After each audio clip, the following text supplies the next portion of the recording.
주말 잘 보내셨나요? 일단 뉴욕 증시는 주말 사이 굉장히 훈풍을 탄 것 같습니다. 잘 보냈는데 다우와 S&P 500 지수도 사상 최고치 마감을 했고요. 애플과 넷플릭스의 주가도 사상 최고치에서 마감을 하는 모습이었습니다. 이 사상 최고치라는 단어가 굉장히 많이 나왔어요. 맞습니다. 이렇게 뉴욕 증시는 정말 좋은 기운을 이어갔는데 금요일장 우리 국내 증시는 조금 아쉽게 마무리가 됐습니다. 일단 뉴욕 증시에서 보내온 시그널들 확인하면서 저희와 함께 개장 전 전략들 짜보시면 좋을 것 같습니다. 먼저 뉴욕 증시 마감부터 알려주세요. 네, 3대 주요 지수 일제히 상승 마감했습니다. 다우 지수가 0.09% 강보한 마감했지만 사상 최고치에서 거래를 마쳤고요. S&P 500 지수도 0.4% 상승을 기록하면서 사상 최고치 흐름을 이어갔습니다. 나스닥 지수도 그 사이에서 0.63% 오름세를 보였죠. 이로써 3대 주요 지수 모두 6주 연속으로 주간 기준 상승세 이어가는 모습이었고요. 어닝 시즌 계속해서 진행이 되고 있죠. 어닝 시즌도 훈풍을 타고 있습니다. 팩트셋에 따르면 S&P 500 기업 중 70곳 이상이 지금까지 실적을 발표했는데 그중 75%가 시장 예상치를 상회하는 실적을 기록했다는 그런 결과가 나와 있습니다. 그렇다면 금요일장 전체적으로 어떤 흐름을 보였는지 히트맵을 통해서 확인해 보시죠. 초록색이 오른 종목 그리고 빨간색이 내린 종목을 나타내고 있는데요. 대체로 다 오름세를 보였고 그 가운데 정말 뚜렷한 상승세를 기록한 것은 이 가운데 넷플릭스가 아니었습니다. 까 싶습니다. 잠시 후 특징주를 통해서 더욱더 자세하게 살펴보고요. 빅테크도 대체로 오름세를 보였습니다. 애플이 1% 이상 상승하면서 사상 최고치 마감했고 마이크로소프트가 0.35%, 엔비디아도 0.78% 오름세를 보였고요. 그리고 알파벳도 0.3% 강세, 메타는 약보합권이었습니다만 아마존 0.78% 오름세를 보였고요. 테슬라도 0.09% 이번 주 실적 발표를 앞두고 소폭 내림세로 금요일장 마감을 했습니다. 섹터별로 보자면 S&P 500 11개 섹터 중에서 이 에너지 섹터만 제외하고 일제히 다 오르는 대체적으로는 오름세가 강한 하루였습니다. 그렇다면 빅테크 이슈부터 하나하나 짚어보도록 하겠습니다. 애플이 1% 이상 상승했습니다. 아이폰 16 수요에 대해서 불안함이 굉장히 많았던 시장이었는데요. 조금씩 이 불안감이 해소가 되고 있는 것 같습니다. 최대 스마트폰 시장인 중국에서 아이폰 16이 전작 대비 출시 3주간 동안 무려 20%가량 더 높게 판매됐다라는 수치가 공개가 됐는데요. 더 고가 버전인 프로의 경우에는 44% 이상 판매량 전년 동기 대비 증가했다고 합니다.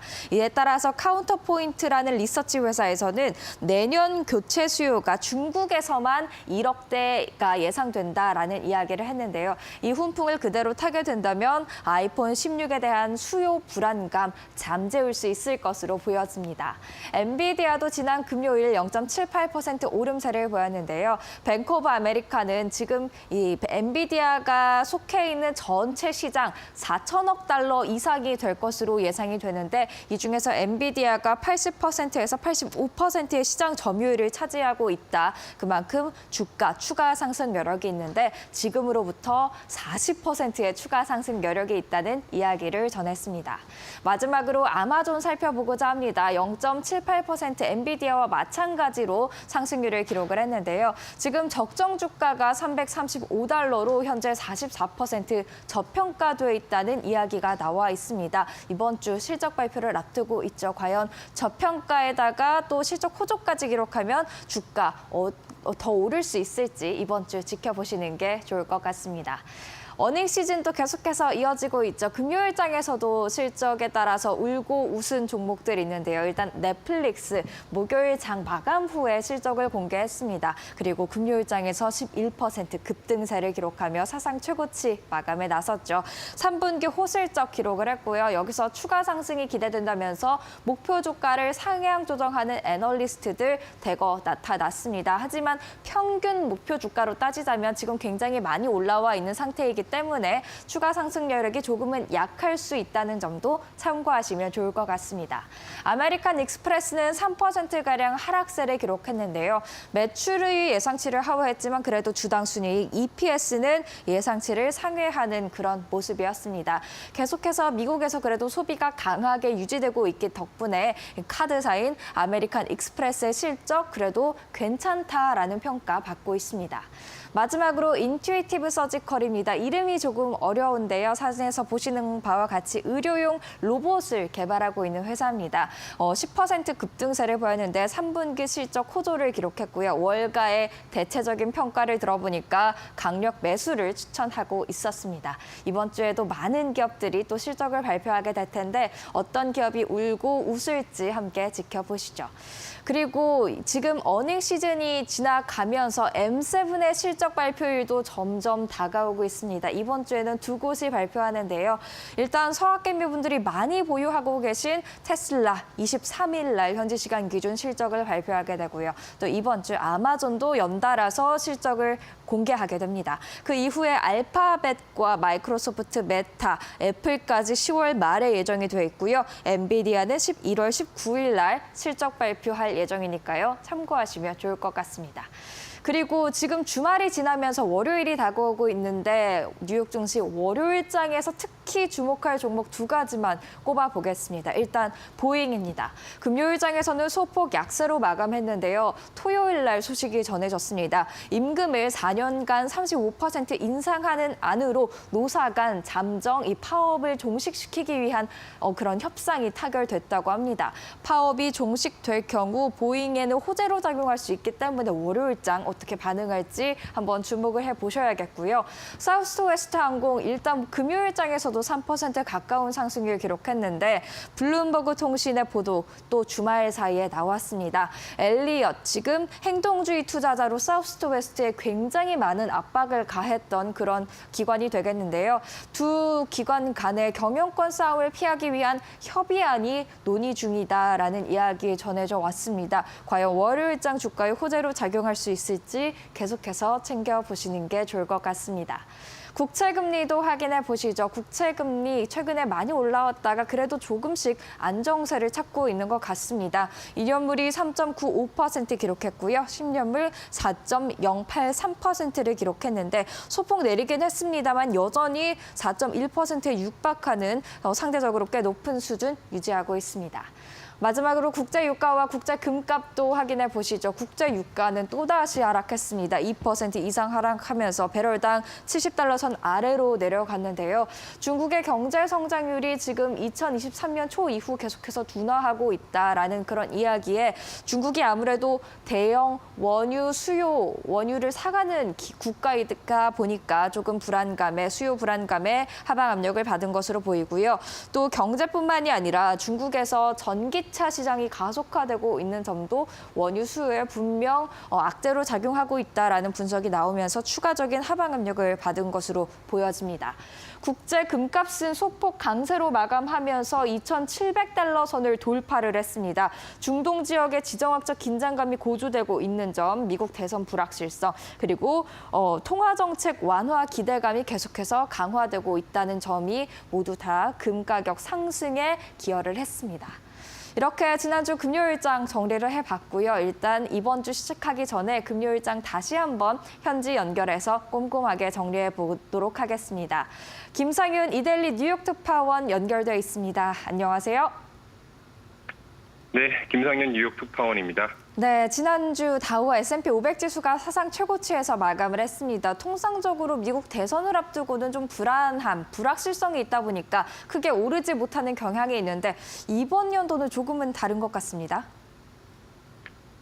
네, 말씀대로 미국 증시가 계속 상승세를 타고 있습니다. 지난주 소매 판매 호조를 비롯해 미국 경제가 탄탄하다는 데이터가 계속 나오고 있는 데다 실적 시즌이 들어가면서 좋은 기업 실적이 계속 나오자 증시의 온기가 퍼지는 분위기입니다. 일단 지난 금요일 세계 최대 스트리밍 업체인 넷플릭스 주가가 무려 11%나 급등했죠. 3분기 실적 및 매출 전망치가 월가 전망치로 웃돈 게 배경입니다. 넷플릭스 지난 3분기 가입자 수는 전 세계에서 507만 명 늘어난 총 2억 8,272만 명을 기록했는데요. 월가 예상치 452만 명 증가를 웃돌았습니다. 물론 전년 동기에 876만 명이 증가했던 점을 고려하면 가입자 확대 속도는 느려진 것입니다. 하지만 월가는 넷플릭스의 수익성 확대에 보다 초점을 잡고 있습니다. 넷플릭스는 가격 인상, 계정 공유 단속, 광고 계정 확대 등을 통해 가입자를 늘리는 목표에서 이제는 이익 확대에 초점을 맞추고 있죠. 3분기 순이익은 전년 동기 대비 무려 41% 늘어난 23억 6천만 달러를 기록했습니다. 넷플릭스는 신규 회원 확대 및 가격 인상으로 내년 매출은 11에서 13% 늘어난 430억에서 440억 달러를 기록할 것으로 예상하고 있습니다. 월가가 환호한 이유입니다. 여기 애플 주가도 꾸준히 상승세를 타고 있습니다. 금요일에는 애플의 아이폰 16 시리즈가 중국 시장에서 호조를 보이고 있다는 소식에 주가가 1.2% 올랐죠. 시장 조사 업체 카운터포인트에 따르면 아이폰 16 시리즈는 지난 9월 출시한 이후 3주간 중국 판매량이 작년 같은 기간 대비 20% 증가했습니다. 특히 플래그십 모델인 아이폰 16 프로와 프로맥스 판매량은 지난해보다 44% 늘어난 것으로 나타났습니다. 이외 한때 중동 위기에 치렀던 국제 유가가 빠르게 안정화되고 있는 것도 증시 내릴의 배경입니다. 뉴욕 상업거래소에서 12월 인도분 서부 텍사스산 원유는 전장 대비 1.45달러 하락한 배럴당 69.22달러의 거래를 마쳤습니다. 다시 70달러 선 아래로 내려가는 것이죠. 유가가 안정화된다면 인플레이션 반등 우려도 사라지고 증시엔 호재로 작용할 수밖에 없습니다. 네, 대선을 앞두고도 이렇게 시장이 긍정적인 흐름을 이어갈 수 있는 것, 아마도 트럼프의 유리한 대선 구도가 또 시장의 호재로 작용하고 있다, 이런 분석도 나와 있는 것 같더라고요. 10년물 국채금리도 4.1%에 육박하고 있는데 이 부분은 또 어떻나요? 네, 그렇습니다. 통상 선거 전에는 시장이 불확실성 때문에 적극적으로 투자에 나서진 않습니다. 하지만 최근 들어 트럼프에 유리하다는 소식이 전해지면서 증시 상세가 이어지고 있습니다. 트럼프가 세금을 낮추고 규제를 완화하면서 기업 친화적인 정책을 펼칠 것이라는 기대감이 영향을 미치고 있는 것입니다. 다만 국채금리가 다시 꼬리를 들고 있는 것은 눈여겨봐야 할 것 같습니다. 트럼프가 고율의 관세를 부과할 경우 수입 물가가 올라가고 인플레이션이 다시 자극될 우려가 커질 수밖에 없습니다. 연준이 금리 인하를 시작하면서 10년물 국채금리는 한때 3.6%까지 떨어졌는데요. 이제 다시 4.1%까지 다가섰습니다. 무려 0.5%포인트 올랐죠. 시장에서는 트럼프가 당선될 경우 국채금리가 다시 오르면서 고금리가 장기화될 가능성을 조금씩 반영하고 있는 것입니다. 달러도 다시 강세 흐름을 보이고 있습니다. 주요 6개국 통화 대비 달러 가치를 나타내는 달러 인덱스는 이제 103.5까지 다시 올라섰습니다. 연준이 금리 인하를 시작하면서 한때 100 초반까지 떨어졌는데요. 다시 치솟은 것이죠. 트럼프 대통령은 나는 약달러를 하지 않겠다, 강달러를 하겠다. 강달러를 해서 전 세계 돈을 다 끌어모으고 무역 전쟁이 생기면 그것을 관세로 막겠다는 주장을 하고 있습니다. 이에 따라 원달러 환율도 한때 1,300선 초반까지 떨어졌지만 다시 1,370원대까지 올라가고 있습니다. 네, 계속해서 대선이 시장에 어떤 영향을 미치는지는 지켜봐야 될 것 같습니다. 그리고 어닝 시즌 계속되고 있습니다. 이번 주도 많은 기업들이 실적 발표를 예고한 상태인데 대표적으로 테슬라와 아마존이 있을 것 같습니다. 이 두 기업에 대한 5월가의 전망은 어떻습니까? 네, 최근 로보택시를 공개하면서 압도적인 기술력을 보였던 테슬라. 하지만 3분기 실적은 썩 좋지 않을 것 같습니다. 전기차 수요 둔화에 따라 가격을 인하하면서 수익성에 대한 우려가 크기 때문입니다. 테슬라는 오늘 23일 장마감 이후 실적을 공개할 예정인데요. 시장은 테슬라의 3분기 매출은 전년 동기 대비 14.7% 늘어날 것으로 예상하고 있습니다. 하지만 주당 순이익은 작년 3분기 0.66달러에서 줄어든 0.58달러에 그칠 것으로 보고 있습니다. 테슬라가 전기차 판매 둔화를 극복하기 위해 대거 할인에 나선 여파로 수익성이 낮을 것이라는 전망입니다. 아마존 실적은 24일 장 마감 후 공개됩니다. 아마존은 3분기 매출은 전년 동기 대비 11.1% 늘어나고 주당 순이익은 32.5% 늘어날 것으로 예상됩니다. 클라우드 사업이 아마존 웹 서비스에서 가파른 성장세는 일단 이어질 것으로 예상됩니다만 최근 리테일 매출은 조금 부진할 것이라는 관측이 나오고 있습니다. 네, 잘 들었습니다. 테슬라와 아마존의 실적이 공개되면 또 마켓 시그널에서 꼼꼼하게 챙겨드리도록 하겠습니다. 지금까지 김상윤 이데일리 뉴욕 특파원과 함께했습니다. 말씀 감사합니다. 네, 감사합니다. 그러면 이어서 주말 사이에 나왔던 놓쳐선 안 될 이슈들 함께 체크해 보시죠.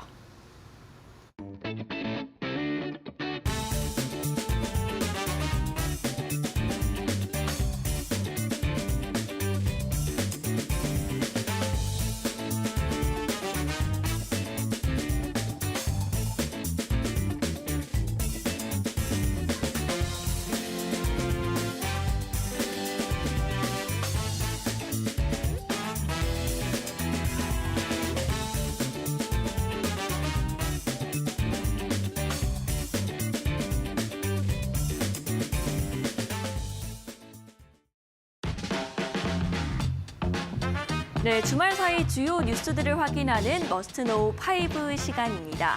네, 미국의 재정 적자 규모가 사상 최대치를 기록을 했습니다. 미 국채 이자 비용 역시나 사상 처음으로 1조 달러를 돌파한 셈인데요. 네, 이자 비용은 전년 대비 약 29% 증가한 1조 1,330억 달러로 사상 최대치를 보였습니다. 미국 GDP 대비 이자 비용 비중은 3%를 훌쩍 넘어서 1998년 이후 26년 만에 가장 높았는데요.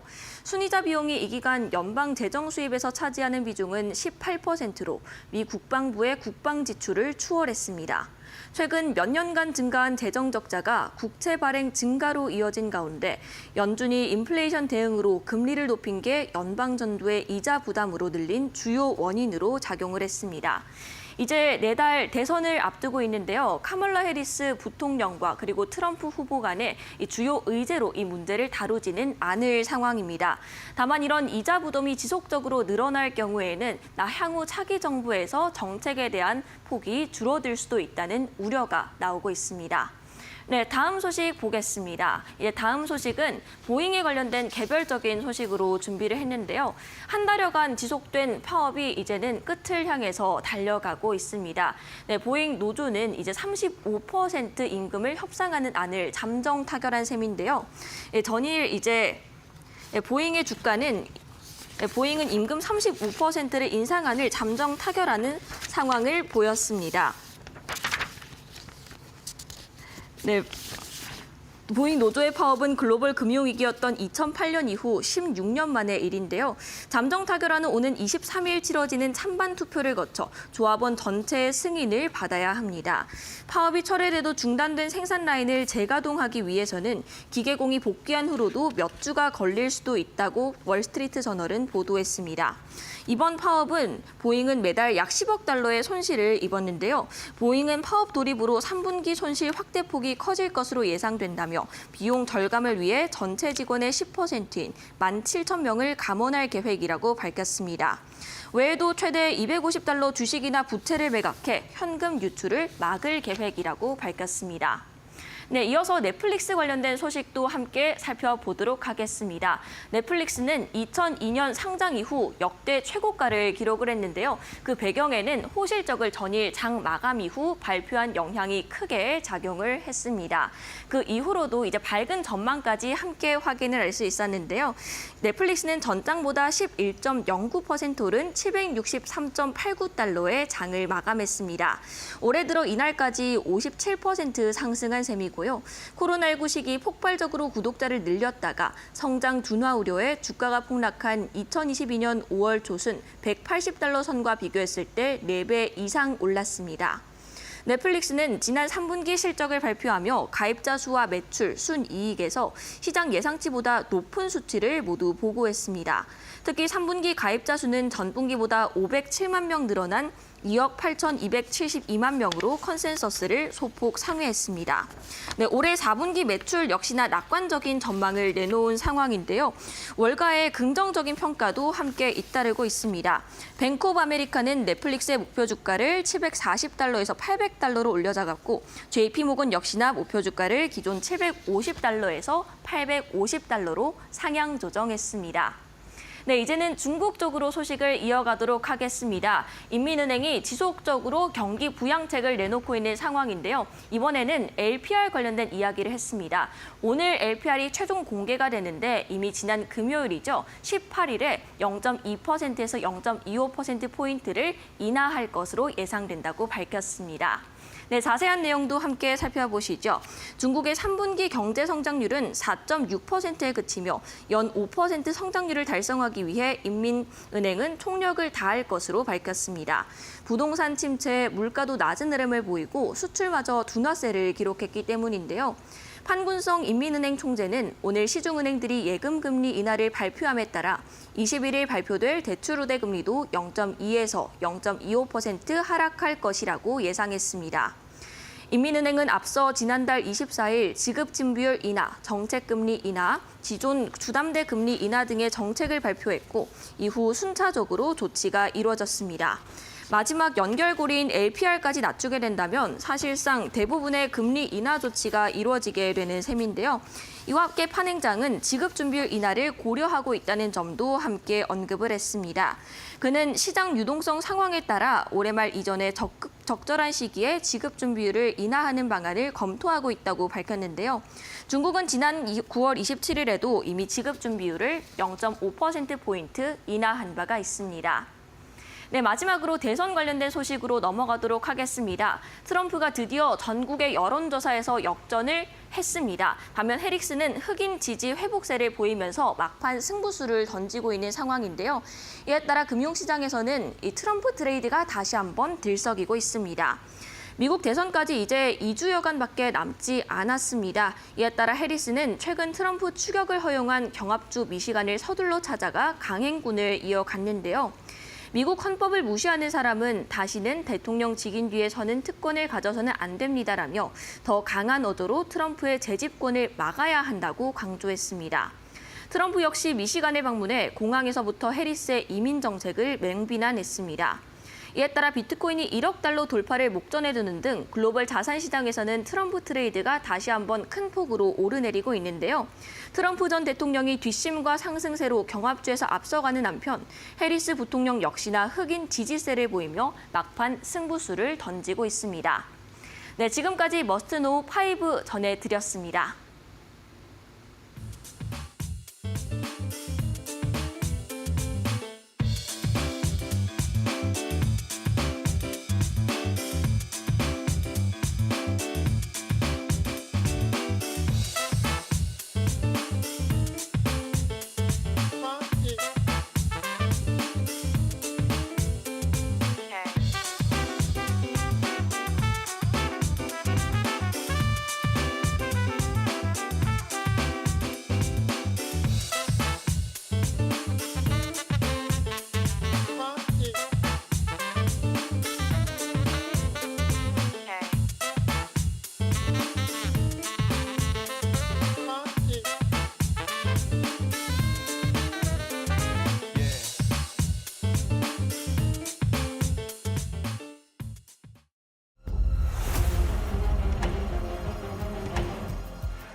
안녕하세요. 메리토코 신섭입니다. 오늘의 주제는 테슬라, 아마존, 코카콜라 실적 발표 커밍 순, 지난주 주택 착공 발표, 인투이티브 서지컬 실적 발표 돌아보기입니다. 자, 이번 주 일정을 보겠습니다. 월요일 날 주요 경제 지표 발표가 있고요. 로리 로건 댈러스 연준 총재, 제프리 슈미드 캔자스시티 연준 총재, 그리고 카시카리 미니애폴리스 연준 총재 연설이 있습니다. 자, 월요일부터 실적 발표는 쭉 이어지죠. 지난주부터 어닝 시즌이 시작됐죠. SAP, 그리고 뉴코 및 로지텍 실적 발표가 있습니다. 화요일 날로 접어들수록 점점 중요한 실적들이 있죠. 패트릭 하커 필라델피아 연준 총재 연설이 있고요. GE 에어로스페이스, 필립 모리스, 버라이즌, 텍사스 인스트루먼트 실적 발표 있습니다. 자, 수요일 날 이제 기존 주택 판매 9월 달 나오고요. 연방준비제도 베이지북 출시되고 그다음에 미셸 보우먼 발언이 있고요. 자, 가장 여러분들이 기다리시는 테슬라의 실적 발표가 수요일 날 있습니다. 코카콜라도 있고요. T-모바일, 서머피셔 사이언티픽, IBM, 그리고 서비스나우, AT&T, 보잉, GE 베르노바 실적 발표. 수요일 날 굉장히 포커스가 맞춰지네요. 자, 목요일입니다. 초기 실업수당 청건수, 그리고 S&P 플래시 미국 PMI가 나오고요. 신규 주택 판매, 클리블랜드 연준 총재 베스 해맥 이 결과를 발표하고 아마존, 이제 아마존이 또 연이어 봤고요. 유니언 퍼시픽, 한의웰, 유나이티드 택배, 그리고 캐피탈 원 파이낸셜 기업 실적 발표가 있습니다. 굉장히 많군요. 금요일 날은 내구재 주문 있고요. 소비자 심리 최종 결과 나오고 HCA 헬스케어 및 콜게이트 팜 올리브 수익 발표가 있습니다. 정말 다양한 분야에서 실적 발표가 있네요. 정말 꽉 찼군요. 자, 지금 지난주에는 이제 TSMC 그리고 ASML 실적 발표로 인해 가지고 굉장히 한 번씩 출렁인 적이 있었는데요. 이번에는 또 이제 테슬라가 또 이어받겠네요. 자, 텍사스 인스트루먼트도 있고요. 3M도 있고 그리고 UPS도 있네요. 자, 그리고 뭐 엔비디아가 정말 뭐 그쵸, 망할 리는 없겠지만 예를 들어서 엔비디아가 10년 전에는 이 정도 위치가 아니었으니까요. 하지만 나스닥 거래소는 누가 1등이 된 건 상관없다. 그냥 거래소만 잘 되니까. 나스닥 거래소 자체가 상장되어 있습니다. 그쵸? 이런 것도 하나의 방법이겠죠. 엔비디아가 10년 동안 계속 앞으로 10년 동안 줄을 잡던 제2의 엔비디아가 나와서 엔비디아가 몰락을 하던 인텔처럼, 그렇죠? 과거에는 윈텔이 최고였으니까요. 마이크로소프트와 인텔이 최고였는데 인텔이 완전 몰락했음에도 나스닥 주가는 사상 최고치잖아요. 인텔의 자리를 누군가 메웠다는 거죠. 근데 이 나스닥 거래소에 투자를 하면은 인텔이 망하고 엔비디아가 떴건, 엔비디아가 망하고 인텔이 다시 뜨건 상관이 없어요. 전체 파이만 커지면 되니까. 나스닥 거래소는 평생 오른다. 자, 나스닥 거래소 자체가 상장되어 있기 때문에 거기다 투자하시면 될 것 같고요. 자, 캐리어 에어컨 나오고, 캐리어가 나오지만 여름 종목이 아니죠. 공기 환기 종목입니다. 자, 그 데커스 아웃 브랜드 엄청나게 많은 주가가 오르는 것이죠. 겨울철에 또 어그부츠의 계절이 오니까 이런 것도 있고요. 정말 다양합니다. 자, 이번 주에 실적 발표가 뭐 지금 다 테슬라, 아마존으로 중심이 되어 있지만 사실 굉장히 다양한 종목들이고요. 그 ASML의 실적이 좋지 않게 나왔기 때문에 노광 장비의 1등, 근데 식각 장비의 1등 램리서치가 또 나옵니다. 과연 램리서치는 ASML의 그 악영향을 벗어날 수 있을지. 테슬라와 함께 나오죠. IBM까지. 어쨌든 수요일이 뭐 어쩔 수가 없죠. 이런 그 시가총액이 큰 거에 뭐 중심이 되는 거는 어쩔 수가 없습니다. 다 뭐 사람들이 다 그러니까요. 수요일 날이 일단 중심이 될 것 같고요. 실적 발표 아주 빡빡하니까 잘 눈여겨보시기 바랍니다. 뒤로 가보겠습니다. 자, 지난주 금요일에 발표된 것 중에 이제 주택자공, 뭐 이게 뭐 아주 이제 별표 3개로 중요한 건 아니나, 자, 왜냐면 이게 달마다 보시면은 변화가 심하기 때문이죠. 자, 어쨌든 지지난달이죠. 8월 달에는 상승세가 굉장히 컸습니다. 주택 착공이 있고 건축 허가가 있겠죠. 주택 착공은 지금 이번 달에 이제 착공이 들어가서 뭐 텁하기를 시작한, 손을 댄 것이고, 건축 허가는 앞으로 이 주택 착공에 들어갈 것을 미리 알 수 있는 어떤 선행 지표겠죠. 이제 구청이, 우리나라로 따지면 뭐 구청이나 시에서 허가를 받고 이제 건축을 착공할 수 있는 단계, 준비 단계. 그러니까 지금 이 지난달 8월 달에 같은 경우에는 깜짝 상승으로 건축 착공도 늘어났고요. 주택 착공도 늘어났고 건축 허가 건수도 늘어났습니다. 자, 근데 이제 9월 달 들어서는 건축 착공이 마이너스로 전환을 했고요. 그리고 허가 부분은 마이너스 2.9로 더 크게 하락을 했습니다. 그러니까 앞으로 이제 주택 착공이 더 덜 일어나겠다는 거죠. 허가 받은 것이 3%가 줄었으니까요. 자, 그래서 허가 건수가 줄었다. 자, 뒤로 가보겠습니다. 어떤 부분에서 많이 줄었나? 지금 일단 가장 그 하락폭이 큰 게 이게 마이너스 10.8이 나왔습니다. 그냥 뭐 숫자가 보이지 않더라도 이 막대 그래프가 빨간색이 길이가 길면은 마이너스가 큰 거겠죠. 그냥 길이는 보이잖아요. 멀리서 봐도. 자, 이 길이로 봤을 때 이게 제일 큰데 이게 이제 다가구입니다. 지금 우리나라는 다가구가 많죠. 빽빽하게 홍콩이나 우리나라 같은 닭장 같은 아파트들. 자, 이런 것들은 뭐 보통 다가구니까 고층이 많을 것이고 목재가 덜 쓰이겠죠. 근데 미국은 플로리다 막 날아가는 거 보시면은 대부분 그 단독주택 목재가 많이 들어가는, 다 부서지면 또 목재로 금방 지어요. 근데 이런 다가구 주택이 많이 10.8%가 빠졌습니다. 하지만 역시 미국의 제일 많은 주택 어떤 지금 그 사양인 단독주택은 2.7%가 상승했네요. 그렇죠? 그리고 지금 이 주변 기기는 뭐 0.3% 증가해서 계속 올라가고 있는데, 자, 어쨌든 요게 이제 극명하게 차이를 냈죠. 다가구 주택이 많이 줄었으나 미국의 주택 유형의 주요 유형은 이 단독주택, 요건 늘었다. 이렇게 보시면 될 것 같습니다. 자, 그리고 이 금리죠. 금리가 원래 인하가 되면은 좀 기대감으로 오르는데, 지금 금리가 일단 내려갔어요. 근데 금리가 내려간 이 효과가 있을까 말까 요거를 봐야 되는데, 문제는 그 연준이 다루는 금리는 이제 단기 금리예요. 근데 이 부동산에 연관된 거는 모기지 금리잖아요. 근데 연동이 되긴 되는데 무조건 연준이 만드는 단기 금리가 무조건 모기지 금리를 움직이는 게 아닙니다. 이 부동산 금리라는 거는 변수가 너무 다양하기 때문에 연준이 그냥 금리를 인하했다고 해서 무조건 모기지 금리가 떨어지는 게 아니에요. 그러니까 연준이 지금 B컷을 쳤지만 모기지 금리가 떨어지지 않는다면 대출을 받아서 새로 사질 않겠죠. 그래서 그걸 지켜봐야 됩니다. 모기지 금리를 지켜봐야 됩니다. 연준이 B컷을 쳤어도 모기지 금리가 안 떨어지면 사람들이 그 돈을 빌리기가 더 어려워졌기 때문에 주택을 살 이유가 없겠죠. 뒤로 가보겠습니다. 자, 그래서 지금 그 상황이 어떻게 됐냐. 지금 이 주택 착공하고 건축 허가입니다. 건축 허가가 조금 올라가면서 그 건축 허가를 받았으니까 그 다음에 이제 주택 착공으로 나중에 미래에 이어질 거잖아요. 근데 이제 주택 착공은 계속 떨어지고 있었습니다. 그리고 지금 올라가던 건축 허가마저 꺾였어요. 근데 여기 보면은 이 지금 노동자 수는 계속 올라오고 있거든요.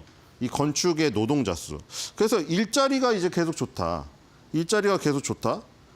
이제 연준이 단기 금리를 인하했는데 모기지 금리가 안 떨어졌어요. 그래서 모기지 금리가 안 떨어졌으면은 사람들이 돈을 쉽게 빌려서 투자를 안 하니까 이 건축업자들도 건축 계획을 계속 늦추고 있는 겁니다. 그래서 허가 건수도 떨어졌어요. 그러니까 지금 이 건축업자들은 저기죠. 야, 이거 근데 금리 인하를 B컷을 치긴 했는데 모기지 금리는 안 떨어 오히려 올랐어요, 지금.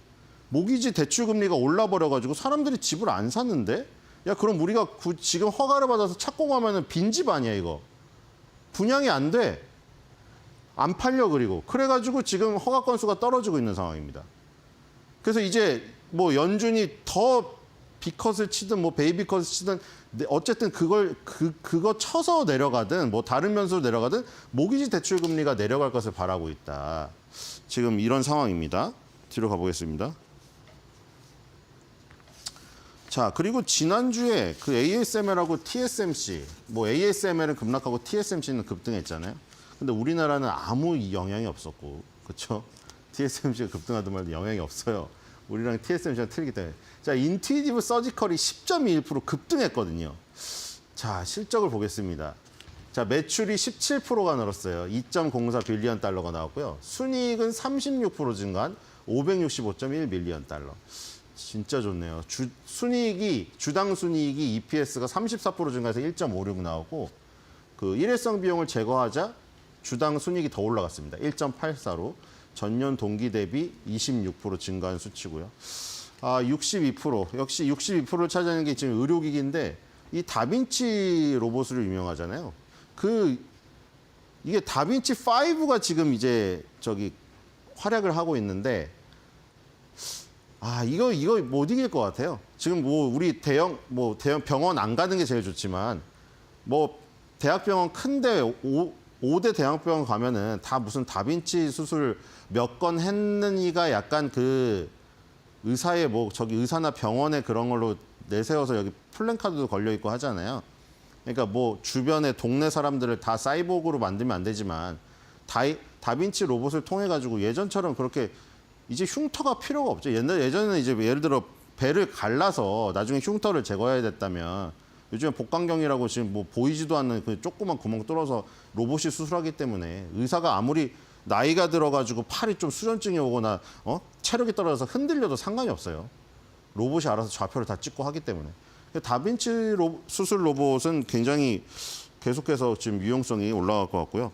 그다음에 지금 다빈치 시술 건수가 작년 대비해서 18%가 증가했습니다. 18%가 증가했고요. 그로스 프로핏도 18% 증가했네요. 똑같은 수치로. 지금 그 시술 건수가 계속 늘어나고 있습니다. 그리고 지금 CEO가 한 말이 이번 분기에는 비즈니스의 핵심 척도가 건전했다. 그리고 고객이 다빈치 5를 채택하게 되어 기쁘다. 그러니까 고객이 이제 일반 소비자는 아니죠. 이거는 이제 병원이 선택하는 거니까요. 우리는 환자 결과 개선에 중점을 두고 고객과 공유하는 목표를 달성하는 데 집중하고 있다. CEO가 말했습니다. 자, 그래서 인투이티브 서지컬 의료기기 업체의 실적이 이렇게 좋다는 것이 지금 나타났다. 이렇게 보시면 될 것 같고요. 뒤로 가보겠습니다. 네, 자, 이거 인투이티브 서지컬 그 홈페이지에 나온 건데 이거 위치가 좀 이상하네요. 어디를 수술하고 있는 거야, 이거? 자, 저기 수술하고 있는 부위는 저기입니다. 예를 들어 여기를 수술하려고 할 때 지금 사실 뭐 의사가 아예 할 일이 없고 나중에 이제 뭐 요즘에 의학 분업 때문에 파업 때문에 그렇잖아요. 뭐 의사들의 일자리가 어떻게 되느니 많이. 근데 솔직히 말해서 이 분야는 서빙 분야처럼 될 것 같진 않아요.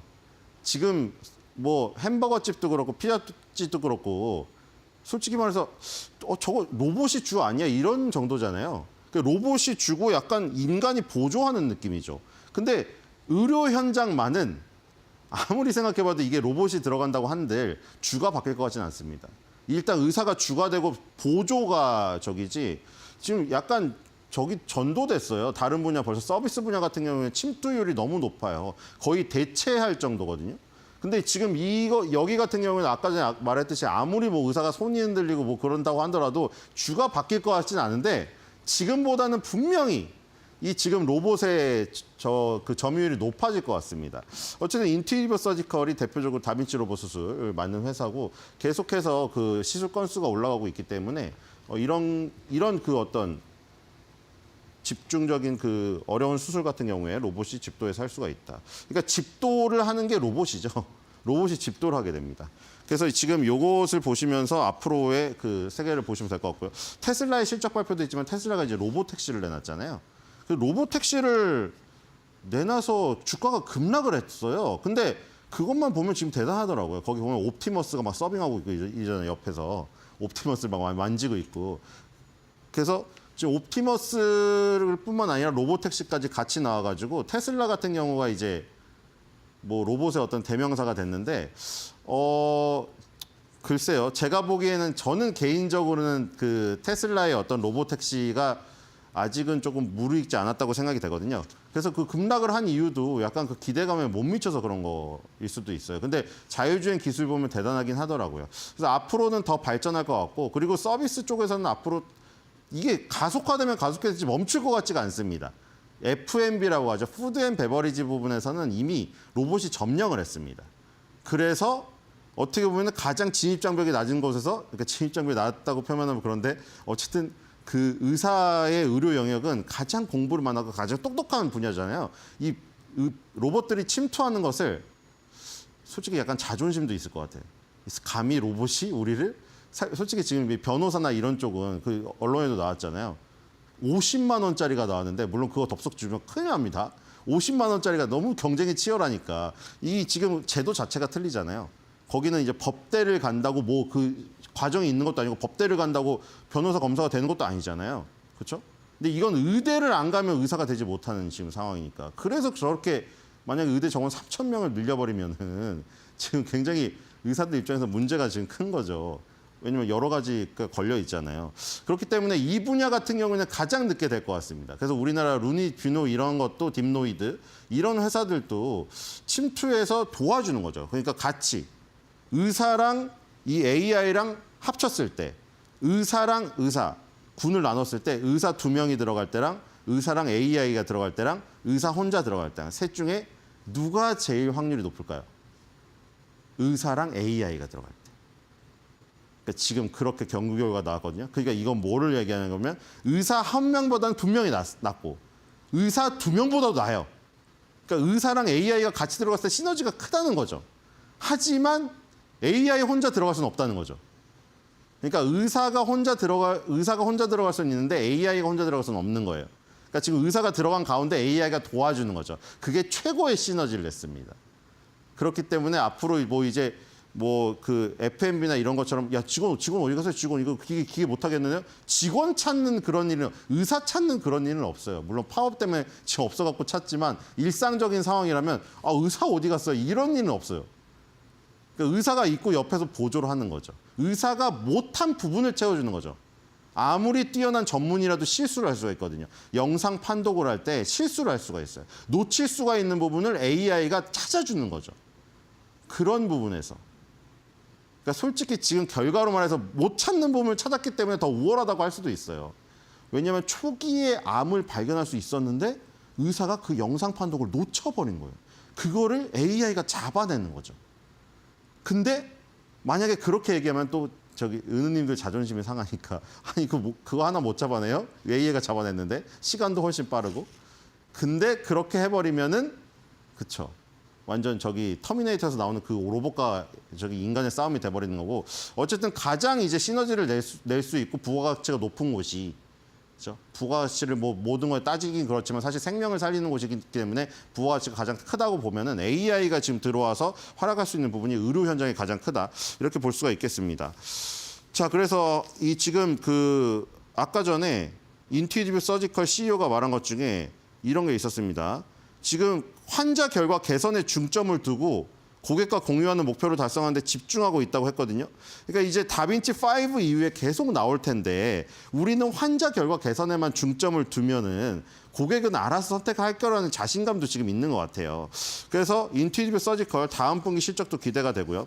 그리고 테슬라의 실적에도 분명히 나올 겁니다. 로보택시에 대한 기대감. 그리고 이번에 보셨죠? 스페이스X, 뭐 테슬라의 실적은 아니겠지만 스페이스X를 거꾸로 지금 회전을 하면서 집게로 집어내는 장면. 그런 것들은 진짜 이제 앞으로는 인간이 할 수가 없는, 인간이 수백 명이 달라붙어도 그거 할 수가 없어요. 그렇기 때문에 로봇이 점점 점령하는 분야가 많아질 것이다.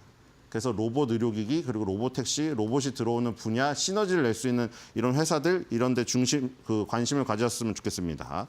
자, 오늘의 한 줄 매도평입니다. 이제 이 로봇들이 이제 다 하니까 솔직히 이게 너무 좀 그렇긴 해요. 가면은 옛날 같은데 직원분들한테 도와주세요 하면 직원분들이 도와주고 이랬는데 직원분들한테 도와달라고도 못하니까 솔직히 누구한테 말하기도 모르는 사람한테 이거 어떻게 해야 하는 것도 쪽팔리고 그래서 그냥 나간 적도 있거든요. 저 같은 경우도 키오스크가 안 되더라고 제가. 그래서 한 줄 매도평은 이겁니다. 로봇이 서빙하고 로봇이 운전하고 로봇한테 치료받고 이제는 사람은 없네.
미국 대선, 이제는 20여일도 남지 않았습니다. 코앞으로 다가온 미국 대선인데요. 사실 올해 초부터 이 미국 대선 11월에 열리지만 굉장히 크게 시장에 작용을 하고 있었습니다. 통상적으로 대선을 앞두고는 시장이 큰 불확실성에 큰 변동성을 보였기 때문이죠.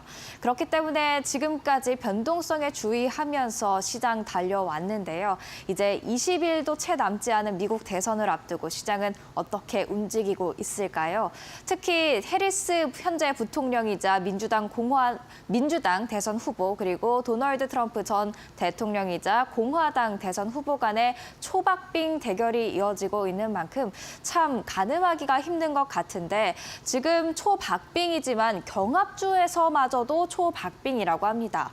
경합주는 어쩔 때는 민주당의 손을, 그리고 어떤 경우에는 공화당의 손을 들어주는 굉장히 큰 중요한 핵심 지역으로서 자리를 하고 있는데요.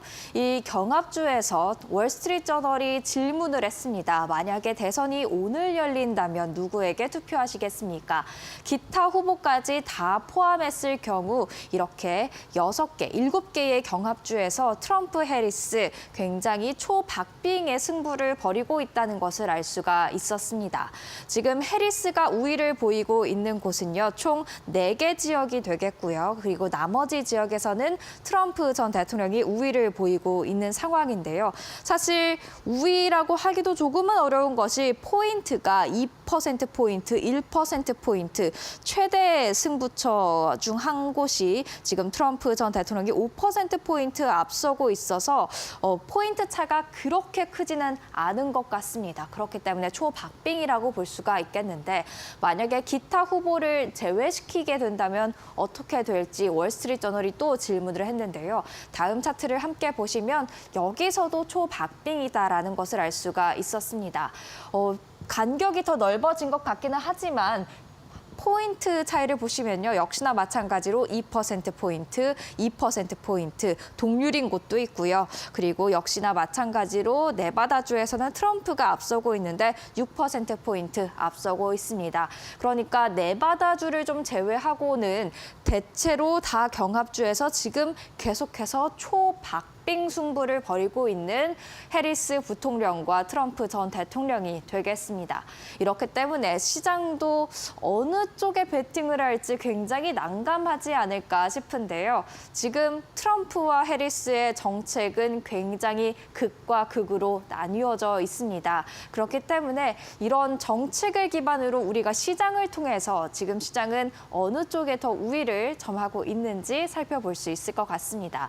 일단 카멀라 해리스 민주당 대선 후보는 대표적으로 친환경 에너지에 긍정적인 입장 갖고 있고요. 또 세금은 인상해야 한다는 게 주요 골자입니다.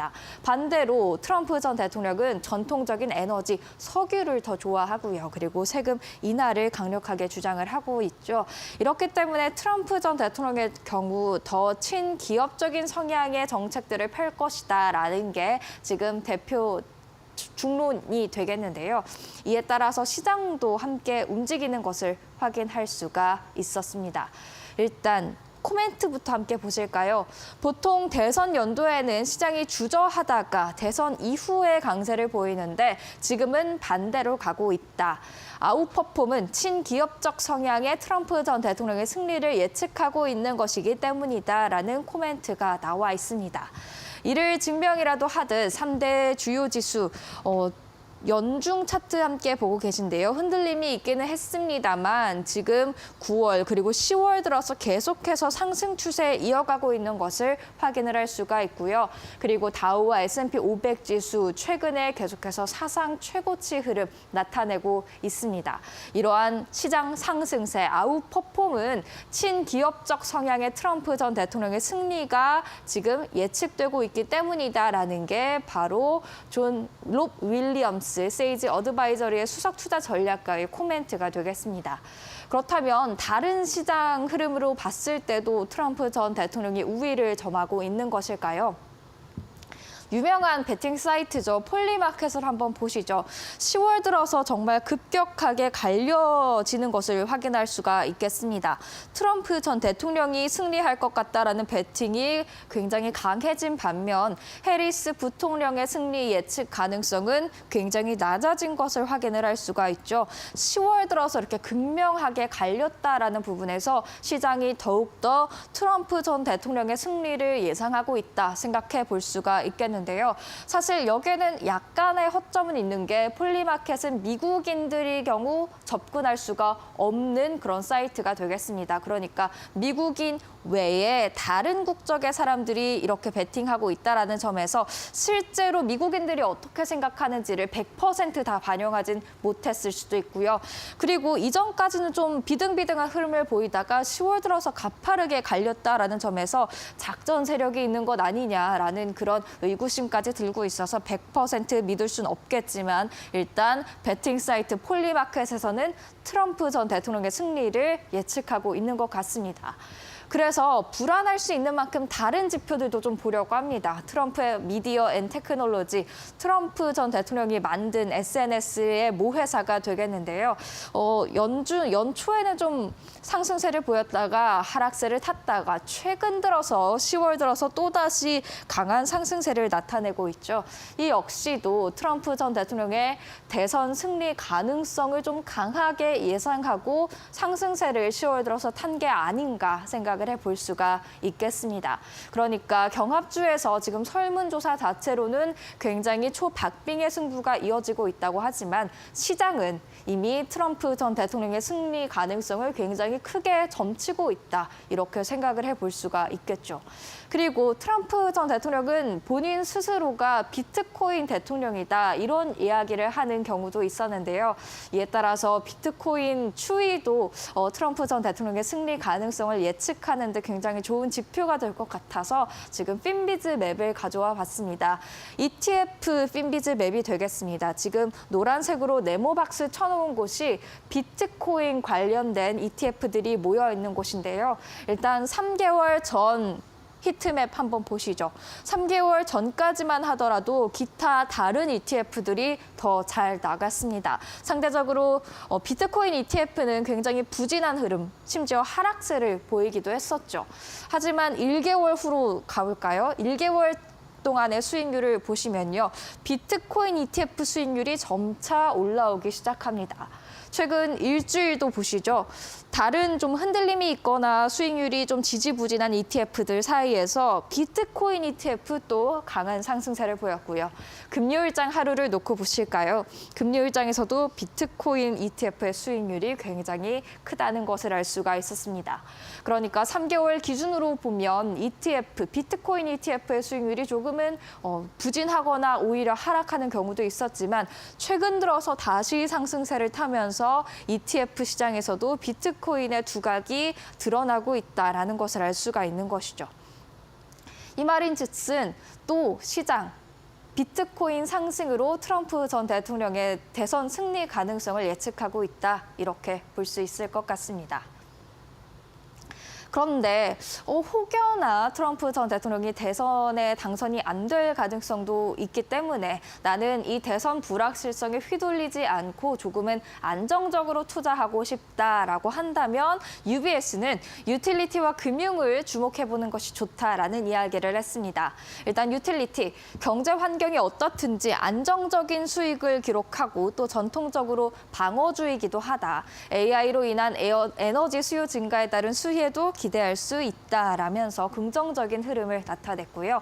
또 금융 섹터에 대해서도 UBS는 상대적으로 지금 저평가되고 있고 최근 실적을 보니까 민주당 아래에서도 굉장히 긍정적이다. 트럼프가 당선되더라도 금융업 규제 완화가 기대되기 때문에 민주당이 당선되든 공화당에서 대통령이 나오든 양당 모두의 아래에서 호재를 기록할 수 있다라면서 금융주 또한 긍정적으로 바라보는 모습들 확인을 할 수가 있었습니다. 그래서 오늘의 SI는 한번 이렇게 정리를 해보려고 합니다. 일단 경합주에서 초박빙이라는 설문조사 계속해서 나오고 있습니다만 사실 이 설문조사의 범위가 넓진 않습니다. 그렇기 때문에 100% 미국인들의 의사를 대변한다고 보기는 어려울 것 같고요. 그 대신에 우리가 조금 더 시장을 통해서 대선 결과를 확인해 볼 수 있지 않을까 생각이 드는데 시장은 지금 트럼프 전 대통령의 생존을 예상을 하고 있었습니다. 여러분은 미국 대선 어느 방향으로 흘러갈 거라고 생각을 하시나요? 일단 미국 시장은 트럼프의 손을 들어주고 있고요. 휘둘리기 싫으시다면 금융 섹터 아니면 유틸리티 섹터에 한번 눈길을 주시는 것도 한 가지 방법이 될 것 같습니다. 지금까지 사인이었습니다.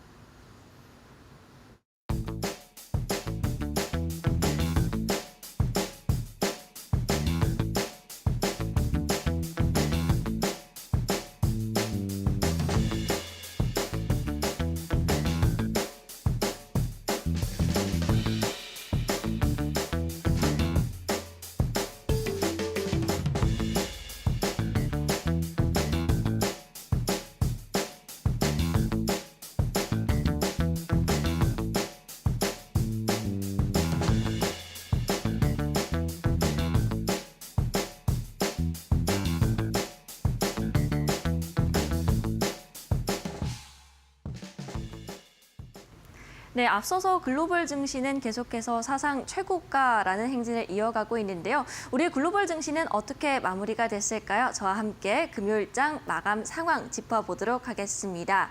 일단 양지수 모두 하락으로 마감을 했습니다. 코스피는 2,593선에서 마무리가 되면서 2,600선을 깨졌고요. 그리고 코스닥은 조금 더 낙폭이 깊었죠. 1.55% 내린 채로 마무리가 됐습니다. 양시장 모두 외국인의 자금이 지속적으로 이탈이 되고 있는데 거기에 코스닥 쪽에서는 기관까지 매도 행진에 참여를 하면서 시장을 더 큰 폭으로 끌어내렸습니다. 이렇게 활력 잃은 증시의 거래 대금까지 메마르고 있습니다. 시장의 예탁급이 전달 대비 4조 원가량 감소를 하고 있다고 하는데요. 거래 대금 역시나 이달 들어서 다시 한번 연중 최저치를 경신하는 중에 있다고 합니다. 대표적으로 반도체가 가장 특유의 탄력을 받고 있습니다. 오만전자까지 다시 한번 내려갔고요. 외국인이 28거래일째 순매도 행렬을 이어가고 있습니다. 역대 최장 기간이라고 하는데요. 그래서 그런지 금요일장 순매도 상위 종목들 살펴보시면요. 일단 삼성전자부터 한미반도체까지 확인을 할 수가 있습니다. 네, 여기 순매수 그리고 순매도 잘못 표기가 됐는데요. 삼성전자, SK하이닉스, 한미반도체를 외국인이 가장 크게 팔아치웠고요. 기관 쪽에서도 매도 쪽으로 삼성전자가 3위에 올라와 있는 상황입니다. 다만 주간 기준으로 살펴봤을 때 일단 주간 기준 순매수 1위 종목이 또 삼성전자라는 점 확인을 해보시면 좋겠습니다. 그렇다면 기관 어떤 종목들을 많이 사들였는지 살펴보시면요. 일단 금융 쪽 그리고 자동차 쪽이 있습니다. KB금융, 현대모비스, 현대차 그리고 5위에는 여기 나와 있진 않지만 기아가 올라와 있는데요. 이번 주 실적 발표를 앞두고 있는 금융주와 자동차주들 그리고 앞서서 기관의 러브콜을 받고 있다는 것을 확인을 할 수가 있네요. 전일장 52주 신고가 종목 내에서도 그래서 그런지 메리츠 금융지주가 나와 있습니다. 2.22% 상승을 했는데 시총 20조 원을 새롭게 돌파를 했다는 점까지 안내를 드리겠고요. 그리고 트럼프의 지지율이 이제 해리스를 앞서면서 트럼프 트레이드 다시 한번 급등세를 보이고 있습니다. SY 스틸텍의 경우에는 우크라이나 재건 테마로 부각이 되고 있는데 20% 급등세 나왔고요. 다만 시간의 거래에서 2%대 하락세를 보였고 이 외에도 대체적으로 우크라이나 재건 테마, 트럼프 관련된 종목들이 하락했다는 점도 말씀드리겠습니다. 그렇다면 반도체에 대한 이야기 조금 더 자세하게 넘어가도록 하겠습니다. 이 반도체주, 이 삼성전자에 대한 이야기 말고 사실 이날은 한미 반도체에 대한 이야기가 조금 더 크게 작용을 했습니다. 무려 10%대 급락세가 나왔는데요. 목표가 하향 리포트가 크게 영향을 줬습니다. 이 부분에 대해서는 조금 정정에 대한 보도가 있었음에도 불구하고 시장은 이렇게 큰 폭으로 반응을 했다는 점. 한화 인더스트리얼 솔루션즈도 비슷한 흐름입니다. 6% 가까운 내림세가 나타났는데요. 한화 정밀기계가 이제 SK하이닉스에서 HBM용 TC 본더의 퀄리티 테스트를 탈락했다는 소식이 보도가 됐습니다. 이제 한화정밀기계가 이에 따라서 아니다, 사실 무근이다라는 입장을 밝혔음에도 불구하고 그 이후에도 주가는 지속적으로 내리막길을 걸었다는 점입니다. 이렇게 반도체주 대체적으로 약한 가운데 이 중국 관련된 반도체 종목들은 오히려 올랐습니다. 피델릭스가 15% 급등세가 나왔는데요. 일단 TSMC가 이제 화웨이 칩을 생산을 했는지에 따라서 미국 당국이 조사에 착수를 할 것이라고 밝혔고요. 거기에 반사 수혜를 받을 수 있는 일부 기업들이 크게 올랐습니다. 이렇게 상반기를 주도했던 반도체 종목들, 그 빈자리를 채우고 있는 게 바로 제약바이오 종목들이죠. 금요일장에서도 여러 가지 새로운 모멘텀들이 나오면서 제약바이오 종목들이 크게 웃었습니다. 일단 위고비 관련된 종목들의 경우에는 금요일장 소폭의 하락으로 돌아선 종목들이 많다는 점, 그리고 그 자리를 채운 게 바로 엠폭스 진단키트 관련된 종목입니다. 주말 사이 새롭게 아프리카 엠폭스 사망자가 1,000명이 넘었다는 소식이 새롭게 보도가 됐으니까요. 이 부분도 함께 살펴보시면서 오늘장에서도 추가적인 시세가 나올 수 있을지 알아보시면 좋겠습니다. 일단 미코바이오메드의 경우에는 식품의약품안전처로부터 국내 최초로 원수의 두창 진단키트 수출 허가를 받은 종목인데요. 이에 따라서 제일 큰 폭으로 올랐고요. 그 외에도 우리가 대표적으로 알고 있는 진단키트 관련된 종목들, 랩지노믹스, 수젠텍까지 10% 가까운 강세로 마감을 했습니다. 마지막으로 신규 상장주도 좀 주목을 해보시면 좋겠습니다. 우리가 통상적으로 이제 IPO가 10월이나 11월에 가장 적극적으로 활성화된다고 하잖아요. 하반기 최대어로 꼽히는 K뱅크가 상장을 또다시 연기를 했는데요. 그럼에도 불구하고 금요일장 새롭게 상장된 종목들은 좋은 기운을 이어갔습니다. 두 가지 종목들이 있었죠. 일단 YJ링크는 SMT 장비 기업으로도 꼽히는데 이미 테슬라나 스페이스X 등 글로벌 기업들과 협업에 나서고 있는 만큼 고객사를 둘 만큼 글로벌 톱티어의 기술력을 갖추고 있는 회사라고 볼 수가 있습니다. 그리고 인스피언 역시나 31% 좋게 마무리가 됐는데요. 다만 장중에 큰 폭으로 상승분을 반납하면서 윗꼬리가 달린 채로 마감이 됐습니다. 이번 주에도 계속해서 새롭게 종목들이 새내기 주들이 상장될 예정입니다. 오늘은 루미르가 좀 출격을 하게 됐는데요. 우주 관련된 기업입니다. 이전에는 이노스페이스 그리고 컨텍이 신규 상장을 했었죠. 로켓랩이나 스페이스X 같은 미국에서는 정말 이런 기업들이 잘 나가는데 우리 국내에서 상장한 주식들은 조금은 다른 흐름이 나오고 있습니다. 루미르가 분위기 반전에 성공할 수 있을지 좀 지켜보시고요. 외에도 한캠과 시메스까지 시장에서 강하게 주목을 받고 있습니다. 네, 이렇게 금요일장 마감 시황을 살펴봤는데요. 그렇다면 이제 한 주의 시작을 다시 한번 앞두고 있습니다. 이번 주 우리 주간 증시 전망 증권가는 어떻게 보고 있을까요? 하나씩 살펴보도록 하겠습니다. 네, 그 전에 글로벌 증시가 금요일장 어떻게 마감됐는지 간략하게 살펴보면요. 뉴욕 증시 3대 지수 모두 상승으로 마감을 했고 유로스톡스 600 지수도 강보합권 수준, 그리고 아시아 증시도 대체적으로 좋은 흐름이 나왔습니다. 일단 호실적을 발표한 TSMC를 보유한 대만의 각권 지수 2% 가까운 급등세가 나왔고 거기에 상해 종합 지수, 항생 지수는 이제 중국 쪽에서 잇따라 경기 부양책을 내놓으면서 3% 내외 상승률을 기록을 하고 있습니다. 그런데 우리 코스피 코스닥은 왜 홀로 지지부진한 횡보세에 갇혀 있을까요? 거기에 따라서 두 가지 원인을 제시를 해드리고 싶은데요. 일단 한국과 미국 기업들의 실적 시즌 희비가 강하게 엇갈리고 있다는 점, 그리고 이렇게 중국 쪽으로 좀 시선이 강하게 쏠리다 보니까 매기 이쪽으로 쏠리다 보니까 아시아 증시로 외국인의 수급이 이탈되고 있다는 점입니다. 이런 이슈들이 지속적으로 이번 주에도 작용을 할지 증권가의 시선도 알아보겠습니다. 여전히 상승 모멘텀이 부재하면서 코스피는 2,550에서 2,680대 박스권이 지속이 될 것이라고 하는데요. 여러 투자증권의 리포트들 함께 보겠습니다. 그 원인으로는 반도체 업황의 실적 기대감이 둔화됐고 또 수출 기업들의 환율 효과가 축소됐기 때문인데요. 그래서 그 내에서도 이제 실적 시즌이 본격화됐으니까 실적이 양호한 일부 기업들을 잘 선별을 해보자라고 제시를 하고 있습니다. 대신증권 역시나 마찬가지고요. 거기에 이제 주가가 저평가된 종목에 주목을 할 것이라고 주장을 하면서 이 두 가지 증권가에서는 공통적으로 조선 그리고 통신, 증권까지 보고 있습니다. IBK 투자증권에서는 미국 대선 직전에 이제 회피 심리가 강했다면서 오히려 이제 초박빙의 판세가 펼쳐지고 있으니 한동안은 관만 심리가 이어질 수 있다라고 하고 있습니다. 일단 트럼프 쪽으로 조금 더 우세한 상황이잖아요. 그런 만큼 공화당이 승리할 경우에는 조선이나 방산업종 좀 체크를 해보시면 좋겠습니다. 네, 다음 장으로 좀 넘어가 볼게요. 네, 이번 주 일정들을 좀 정리를 해봤는데요. 일단 우리 실적 시즌 코스피 3분기 영업이익 컨센서스가 한 달 동안 7% 하향 조정됐습니다. 한껏 낮아진 눈높이인데 일단 SK하이닉스 많은 분들이 기다리고 계시죠. 매출도 전년 동기 대비 증가할 것으로 보이고 영업이익도 흑자 전환이 예상이 되는데 그럼에도 불구하고 지난달의 컨센서스에 비교해서는 확실히 낮아진 수치가 보이고 있습니다. 그 외에도 여러 가지 기업들의 실적 발표 일정들이 나와 있는데 이번 주엔 대표적으로 금융주나 자동차 관련된 종목들이 다수 이름을 올리고 있습니다. 수요일에 시작되는 JB금융지주, 우리금융지주, 그리고 목요일에는 KB금융, NH투자증권, 25일 금요일에는 신한지주까지 나와 있는 상황이고요. 그 외에는 이제 현대차와 기아가 24일 목요일에 실적 발표를 앞두고 있습니다. 그렇다면 이제 중국에 대한 이야기로 넘어가 보도록 하겠습니다. 이제는 9월 24일 지난달 말부터 여러 가지 정책을 발표를 하면서 순차적으로 조치를 내리고 있는데요. 이제 10월 18일 지난주 금요일이죠. 인민은행 총재가 이제 다음 주 대출 우대 금리를 0.2에서 0.25% 하락할 것이라고 예고를 했습니다.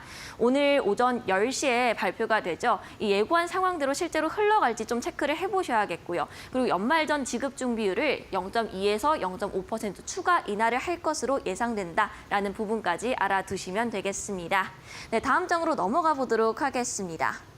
네, 주말 사이 추가적인 시그널들도 빠르게 짚어보도록 할게요. 애플이 사상 최고치 행진을 이어가고 있습니다. 애플 인텔리전스 기대감에 다시 한번 최고가를 경신을 하고 있는데요.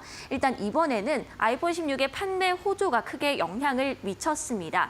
그 이전부터 다만 애플의 3분기 출하량이 증가했고 아이패드 미니 같은 신제품 소식들이 들려왔음에도 불구하고 우리 국내 부품주들의 경우에는 혹독한 겨울나기에 들어섰습니다. 일단 주가 한번 살펴보도록 할게요.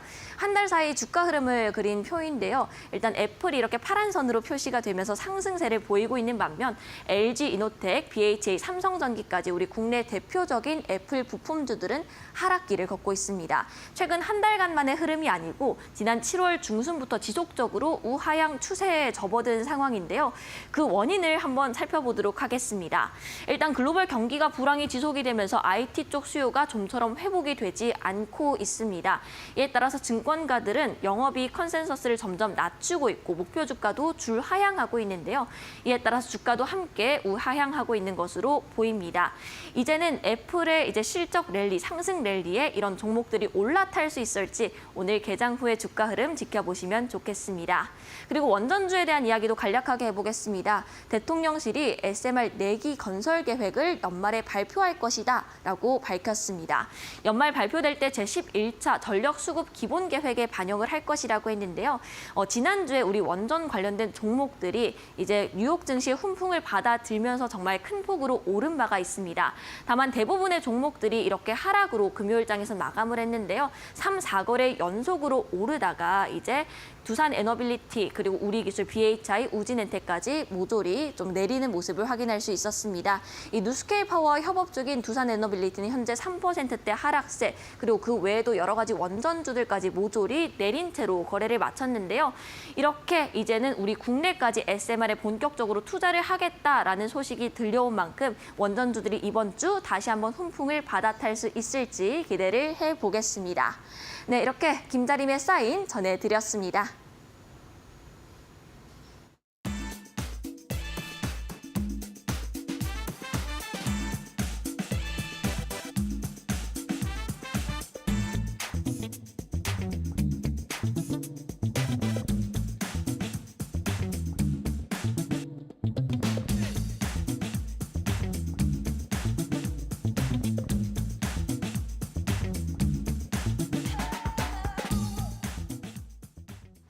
자, 그럼 뉴욕 증시에서 나왔던 시그널들도 다시 한번 포착을 해보는 시간 갖도록 하겠습니다. 일단 지금 뉴욕 증시 분위기 굉장히 좋습니다. 3대 주요 지수 일제히 금요일장에서도 상승 마감하면서 다우와 S&P 500 지수 사상 최고치에서 마감을 했습니다. 금요일 주말 사이에 좋은 흐름을 보여줄 만큼 국내 증시로 이런 훈풍이 이어질 수 있을지는 지켜보셔야 될 것 같고요. 주간 기준으로도 다우 그리고 나스닥, S&P 500 지수 모두 0.8에서 0.9%가량의 오름세를 보였는데요. 6주 연속 주간 기준으로도 상승세 이어가고 있습니다. 이렇게 투자 심리가 미국 대선을 앞두고도 강하게 유지되고 있다는 점은 분명 지켜볼 포인트가 될 것 같습니다. 국제 유가는 크게 하락을 하면서 금요일장에서도 뉴욕 증시 에너지주가 유일하게 하락한 S&P 500 내 11개 섹터 중 한 섹터였는데요. 국내 증시 석유 관련주 WTI와 굉장히 큰 연관성을 보이고 있죠. 어떻게 움직일지 체크해 보셔야겠고요. 금값은 2,700달러 선을 돌파했다는 점 참고하시면 좋을 것 같습니다.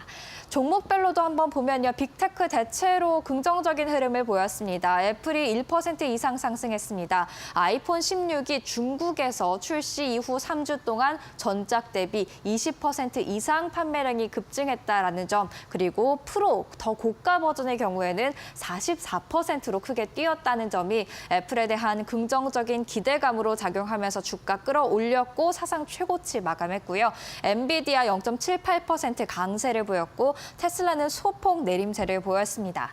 어닝 시즌 계속되고 있죠. 지금까지 S&P 500 기업 중 70곳 정도가 실적을 공개했는데 이 중 75%가 시장 예상치를 상회하는 좋은 실적을 기록하고 있습니다. 순조로운 어닝 시즌 지나가고 있는데 또 금요일장에서는 넷플릭스가 돋보였습니다. 11% 급등세를 보였죠. 호실적 덕분이었고요. 나왔고요. 아메리칸 익스프레스는 매출은 좀 아쉬웠지만 그래도 주당 순이익 EPS는 좋았습니다. 그럼에도 불구하고 주가 내림세를 보였고 인투이티브 서지컬 의료용 로봇팔을 개발하는 업체가 되겠습니다. 10% 급등세를 보였다라는 점 참고하시면 좋을 것 같습니다.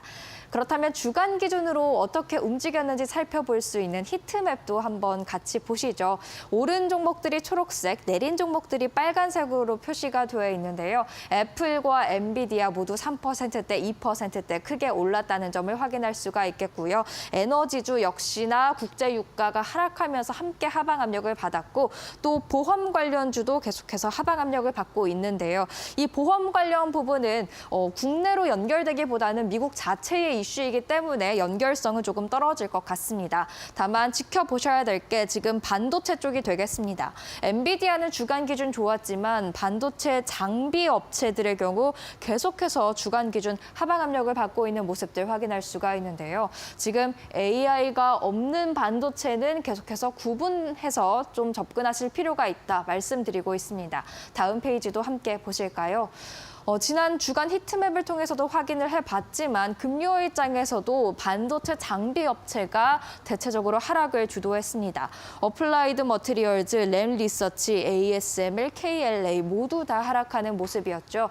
그리고 이런 반도체 장비 업체의 주가 하락은 앞으로 장기적으로 반도체에 대한 투심이 강하지는 않을 수 있다라는 것을 의미합니다. 왜냐하면 반도체를 만들어내려면 일단 장비부터 구입을 해야 하는데 이렇게 장비 업체들이 빠진다는 것은 장비에 대한 투자가 지금 기업들의 투자 열기가 약하다라는 것으로 해석될 수 있기 때문이죠.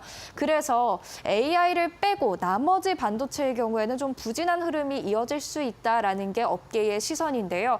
가벨리 펀드 리서치, 차별화 장세가 최소 내년까지 이어진다. AI가 전부이기 때문, 즉 AI가 없는 업체들의 경우 내년에도 조금은 힘든 시간을 보낼 수 있다라는 이야기했고요. 잉걸슨 신더도 경제가 강해지면서 수요가 살아나면 BAI 반도체주 가치가 매력적인 순간이 오겠지만 그동안은 AI가 주도할 것이다라는 이야기를 했습니다.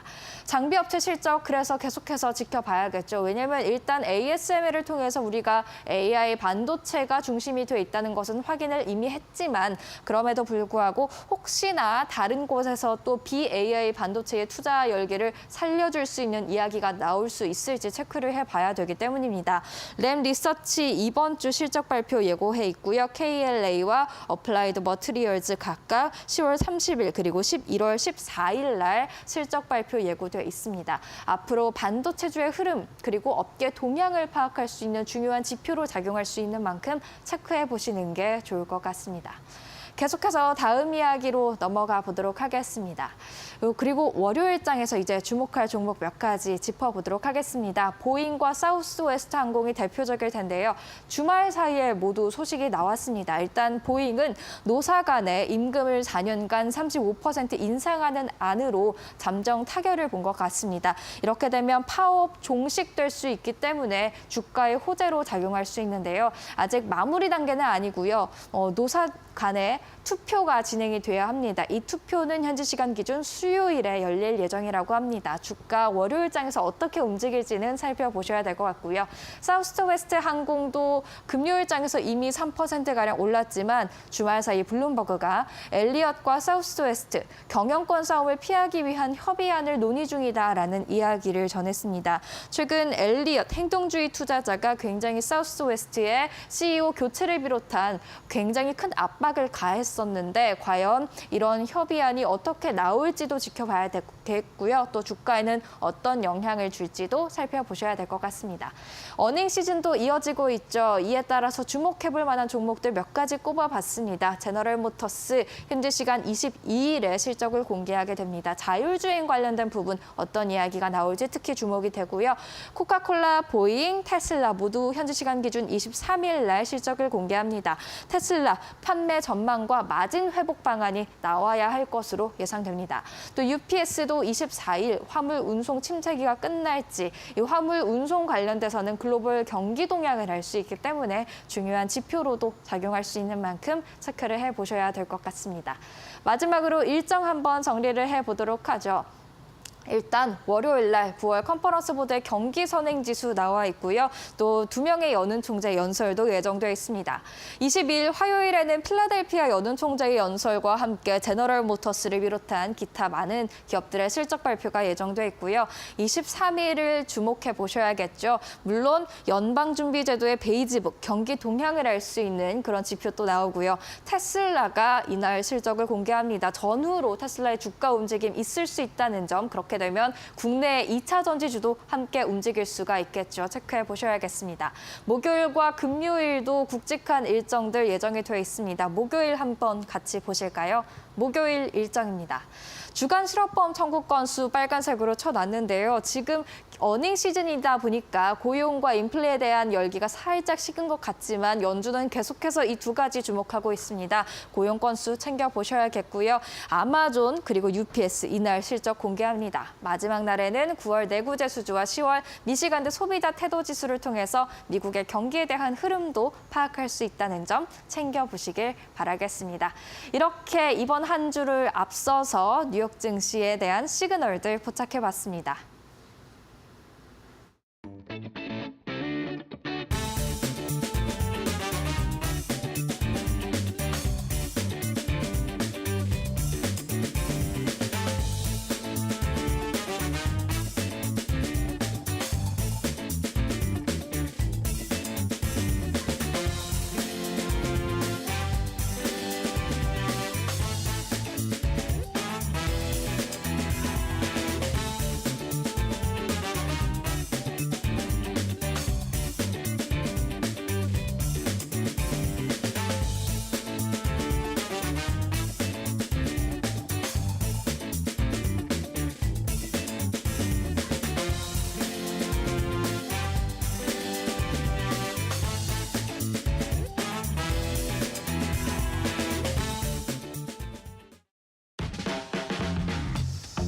네, 여러분 주말 잘 쉬었습니까? 10월 21일 월요일 뉴스 브리핑으로 계속해서 이어지도록 하겠습니다. 최근에 글로벌 자산 시장의 가장 큰 움직임은 좀 과거와는 좀 다르죠. 보통 금리 인하기에는 이제 미국의 뭐 국채 금리라든가 달러화 가치가 좀 하락하고 보통 이렇게 가고 금값 뭐 오르고 보통 이런 식인데 요즘에는 뭐 금값도 오르고 달러 가치도 오르고 미국 국채 금리도 오르고 어떻게 보면 약간 좀 이례적인 현상들이 좀 발생을 하고 있습니다. 뭐 좋게 보면 뭐 시장이 계속 좀 간다. 특히 미국 대선 관련해서 뭐 워낙에 시장에 돈이 많이 들어오니까 그렇게 간다 볼 수도 있겠고 또 반대로 생각하면 뭔가 좀 불안 심리들이 자꾸 시장에 이렇게 좀 드리워지고 있다. 또 이렇게 볼 수도 있을 것 같고요. 전체적으로 좀 조심하고 좀 신중한 그런 어떤 행보를 보여줄 시장이다라는 그런 생각이 좀 듭니다. 그런 부분을 좀 감안하시면서 또 이번 한 주 소위 말해서 성투하시길 바라겠습니다. 첫 번째 뉴스는 이번 주 주간 전망인데요. 앞서 정다인 앵커가 주요 지표들 말씀을 잘 하셨기 때문에 저는 주로 국내 시장 중심으로 이 3분기 실적 시즌 관련된 얘기를 좀 준비를 해보겠습니다. 외국인 팔자의 발목 코스피 실적으로 접근한다. 결국 이번 주부터는 이제 사실 대형 이벤트가 앞서 뭐 주간 주요 경제 일정들 보셔서 하시겠지만 대단히 뭐 시장에 큰 어떤 변수가 될 만한 그런 이벤트는 좀 없죠. 그러다 보니까 역시 이제 실적에 또 포커스를 좀 맞춰야 될 것 같습니다. 좀 표 한번 먼저 볼까요?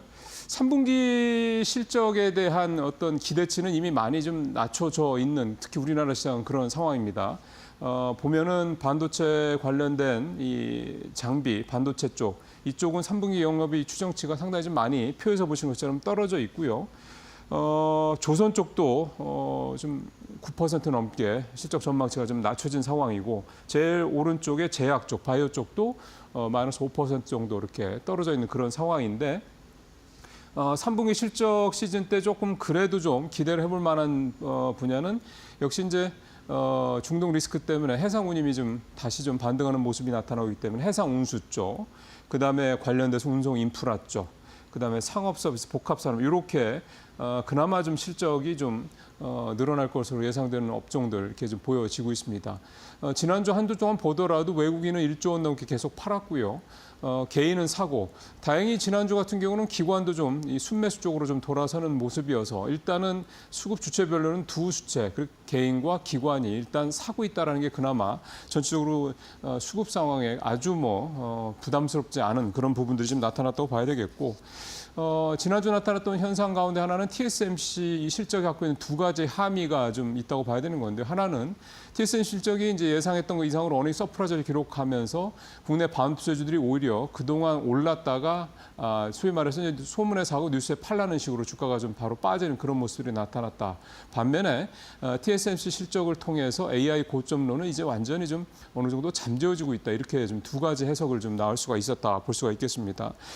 이번 주에는 24일 날 SK하이닉스가 발표된다는 점에서 TSMC에서의 이 양호한 실적, 이게 이제 SK하이닉스에서도 역시 다시 한번 확인될 것으로 기대가 좀 되고 있는데, 역시 중요한 거는 영업이익이 지금 대략 6조 7천억 전후 정도 좀 나와 있는데, 이 시장 컨센이요. 이게 그 이상으로 나와줄 거냐. 그래서 어닝 서프라이즈를 SK하이닉스에서도 좀 다시 한번 확인할 수 있을 것이냐. 그에 따라서 지난주 후반에 좀 주춤했었던 반도체, 특히 HBM 관련주들이 다시 한번 반등을 보여줄 것이냐. 이 부분이 이번 주에는 또 중요한 포인트가 되지 않겠냐 생각이 좀 듭니다. 자, 두 번째 테슬라 얘기 좀 해보도록 할까요? 상반기 중반 후반에 이제 테슬라가 워낙에 실적도 좋았고 주가도 급등을 하면서 글로벌 시총 1위, 또 국내에서도 서학개미 보유 종목 1위 이렇게 기록을 했었다가 6월에 골드만삭스 보고서 나온 이후에 AI 고점론 확산이 되면서 주춤했었죠. 그리고 나서 이제 엔비디아, 테슬라 이 두 종목이 특히 최근 이제 하반기 들어서는 개별 종목으로는 좀 서학개미들이 좀 많이 파는 그런 모습도 나타났습니다. 물론 그럼에도 불구하고 현재까지 전체 올 들어 지금까지 전체 서학개미들 보유 어떤 종목 봤을 때는 역시 테슬라 1위, 엔비디아 2위. 팔았다고 해도 역시 이제 워낙에 많이 샀기 때문에 1, 2위를 차지하고 있었는데, 잘 아시는 것처럼 최근에 테슬라가 부진한 상황에서 엔비디아 주가가 계속 꾸준한 상승 흐름 보여오고 있었죠. 그러다 보니까 이제는 서학개미들이 엔비디아 쪽에, 그러니까 테슬라는 팔거나 아니면 그냥 더 이상 사지 않는 상황에서 엔비디아는 계속해서 다시 좀 사고 있는 모습이 지난주에 좀 나타났습니다. 그래서 다시 이제 이 엔비디아가 서학개미들의 최애 종목, 즉 보유 종목 1위 종목으로 등극할 가능성이 이제 임박했다. 이제 그런 기사 내용이 좀 되겠고요. 지금 두 회사, 그러니까 엔비디아와 테슬라 간의 지금 그 보유 종목 차이가, 금액 차이가 한 800억 정도밖에 나지 않습니다. 사실은 이번 주에도 얼마든지 테슬라보다 엔비디아가 제치고 엔비디아가 국내 서학개미 1위 종목으로 올라갈 가능성이 좀 높다.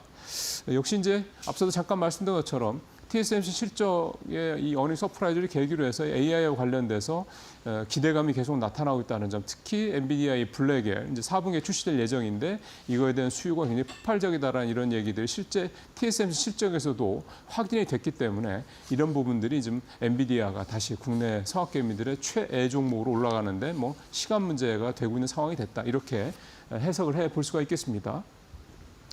자, 세 번째 얘기는 중국 얘기를 좀 준비를 했는데요. 지난주에 여러분들 기사를 통해서 잘 아시겠습니다만 중국의 3분기 GDP 성적표가 나왔는데 예상했던 것보다 좋지는 않습니다. 4.6%까지 좀 떨어졌습니다. 시장 예상치, 물론 글로벌 IB들에 따라서 조금 변동이 있긴 한데 대략 4.7% 정도 나오지 않겠냐 이런 얘기들이 있었는데, 아무래도 최근에 나온 경기부양책 물론 그게 직접적인 당장 영향을 주지는 않더라도 그런 기대감들이 있었던 거죠. 근데 실제로 뚜껑을 열어보니까 좋지는 않았고요. 자, 이렇게 되다 보니까 지금 현재까지, 그러니까 3분기까지, 올 들어 3분기까지 중국의 누적 GDP 성장률은 4.8%입니다. 자, 이게 이제 연 5%가 넘으려면, 중국 당국의 목표대로 연 5%가 넘으려면 이제 4분기 중국의 성장률이 이제 적어도 5.4% 정도는 나와줘야 올해 목표였던 연 5% 성장을 할 수 있다, 이런 계산이 좀 나오는 건데요. 사실은 이제 우리가, 그러니까 일단 공식적으로 발표되기 전에 이제 이미 중국 내부에서는 알고 있었겠죠. 그러다 보니까 지난달 말부터 지금 세 차례에 걸쳐서 중국의 대대적인 경기 부양책이 쏟아져 나왔던 거고, 그 규모만 해도 우리 돈 680조 정도, 그러니까 우리나라 1년 예산 정도에 달할 정도의 이 경기 부양책이 나왔고, 또 당장 이 표에서 보시는 것처럼 오늘 아마 LPR, 그러니까 중국의 기준금리 격이죠. 이 기준금리가 또 0.2에서 0.25%포인트 더 내려갈 것으로 좀 예상이 좀 되고 있습니다. 그러니까 계속해서 중국은 경기 부양책을 내놓을 수밖에 없는 그런 상황이다라는 거고. 근데 중요한 거는 그렇습니다. 계속 부양책이 나오긴 하는데 이게 시장에서 최근에 중국 상하이 종합지수라든가 선전 종합지수 지수 흐름을 보면 이 변동이 좀 있거든요. 그러니까 꾸준히 올라가는 게 아니라 급등했다가 급락했다가 그 폭은 줄어들었지만 다시 올라갔다가 다시 내려갔다가 뭐 이런 식의 반등, 이 변동이 계속돼서 나타나고 있습니다. 무슨 얘기냐면 중국 당국의 이런 지속적인 경부양책이 나옴에도 불구하고 시장에서는 그렇게까지 전폭적으로 신뢰하지 않는다 이런 의미가 좀 되는 거죠. 결국 이제 중국의 소위 말하는 내수가 살아난 모습들, 특히 중국의 소비가 어떤 살아나는 모습들이 나타나야 되는 거고 또 그거에 대해서는 또 전제적으로 중국의 부동산 경기가 뭔가 살아나는 그런 어떤 뭐 집값이 오른다든가 이런 모습들이 이제 나타나줘야 될 텐데 보통 경기부양책이 일단 발표가 되고 난 다음에 실질적으로 그게 시장에서 영향을 미치는 데 걸리는 시간이 대략 짧아도 4, 5개월 정도, 한 6개월 정도는 걸리다 보니 연내에 이런 경기부양책 효과가 중국 경제 내에서 나타나기가 쉽지 않을 거라는 게 문제입니다. 결국은 중국의 이런 경기부양책이 실기했다. 좀 늦었다 이런 의미가 되는 거죠. 그래서 일단 4분기 실적, 4분기 중국의 GDP 성적표는 내년에 나오겠습니다만 어쨌든 지금 상황으로 봐서는 중국이 올해 2024년도에 5% 목표, 이 성장 목표를 달성하는 게 점점 그렇게 좀 쉽지 않을 것 같다. 이런 쪽으로 전반적인 시장의 어떤 판단이 무게가 좀 가고 있는 그런 모습입니다. 자, 오늘 마지막으로 이제 미국 얘기도 좀 해보겠습니다. 미국도 사정이 지금 만만치 않습니다. 눈덩이 부채, 미국 정부의 재정 적자 문제가 좀 갈수록 커지고 있기 때문인데요.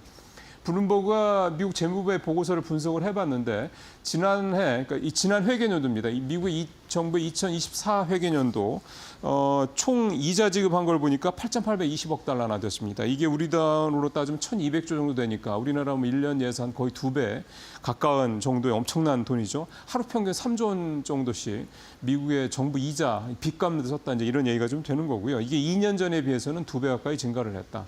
미국 정부가 국채 발행 열심히 하고 재정 지출 엄청나게 했기 때문에 당연한 결과다 이렇게 볼 수가 있겠고 사실 새로운 얘기, 새삼스러운 얘기는 분명히 아닌 건 맞습니다. 그다음에 이제 최근에 국채 금리가 좀 오른 것도 있겠고 트럼프 정부의 감세도 있었고 등등등. 그다음에 갈수록 미국도 고령화되고 있으니까 사회보장 관련, 복지 관련 예산이 늘어나는 것도 문제가 이런 것도 비용이 늘어나는 것도 있겠고요. 이제 이 미국의 재정 적자 문제는 크게 두 가지로 좀 해석을 해봐야 될 것 같은데 첫 번째는 일단 내년 1월에 부채 한도 협상이 다시 시작되는데 여기에서 과연 공화당이 이를테면 이번 이제 대선에서 누가 되든 간에 공화당이 좀 하원을 장악하고 있는 상황이다 보니까 2011년도 오바마 정부 때 그때 부채 한도 협상이 굉장히 좀 지연되면서 그때 뉴욕 증시가 17%나 폭락하는 상황이 벌어졌던 거 혹시 이제 기억하실 텐데요. 그때와 같은 상황이 다시 벌어질 수 있다는 우려감이 좀 벌써부터 좀 나오고 있고요. 사실 또 하나 더 큰, 이거 사실 더 근본적인 문제인데요. 누가 되든 간에 미국 국채 발행이 계속 늘어날 수밖에 없는 상황이 지금 예상이 되고 있다 보니까 미국의 재정 적자 문제는 지금보다는 오히려 대선이 끝나고 난 이후에 더 부각이 될 수 있다. 그렇게 되면 미국의 국채 금리가 더 올라갈 가능성이 높아지고 그러면 이제 주춤하고 있는 미국 인플레가 다시 자극받을 가능성도 높다라는 점에서 여러 가지 시장의 어떤 그런 부담은 지금보다는 뒤로 가면 갈수록 더 커질 수밖에 없지 않겠느냐. 지금은 대선 때문에 워낙 팽팽하게 치러지는 대선 때문에 가려져 있지만 이 미국의 재정 적자 문제, 대선 이후에 더 불거질 가능성이 높다. 시장이 굉장히 부담을 가질 수 있다. 이런 점들. 아직 한두 달 정도 남긴 했습니다만 이런 점들 감안하시면서 시장을 좀 조금 더 길게 보실 필요가 있지 않겠나 생각이 됩니다. 네, 오늘 월요일 뉴스 브리핑 여기서 마치도록 하고요. 계속해서 마켓 비하인드 시간으로 가도록 하겠습니다.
예, 오늘 월요일 마켓 비하인드는 유진투자증권 김영재 이사님과 얘기 나눠보겠습니다. 이사님 어서 오십시오. 네, 안녕하십니까? 미국 대선 얘기를 좀 해봐야 되는데 주말새 뭐 기사들이 계속 나오는데 네.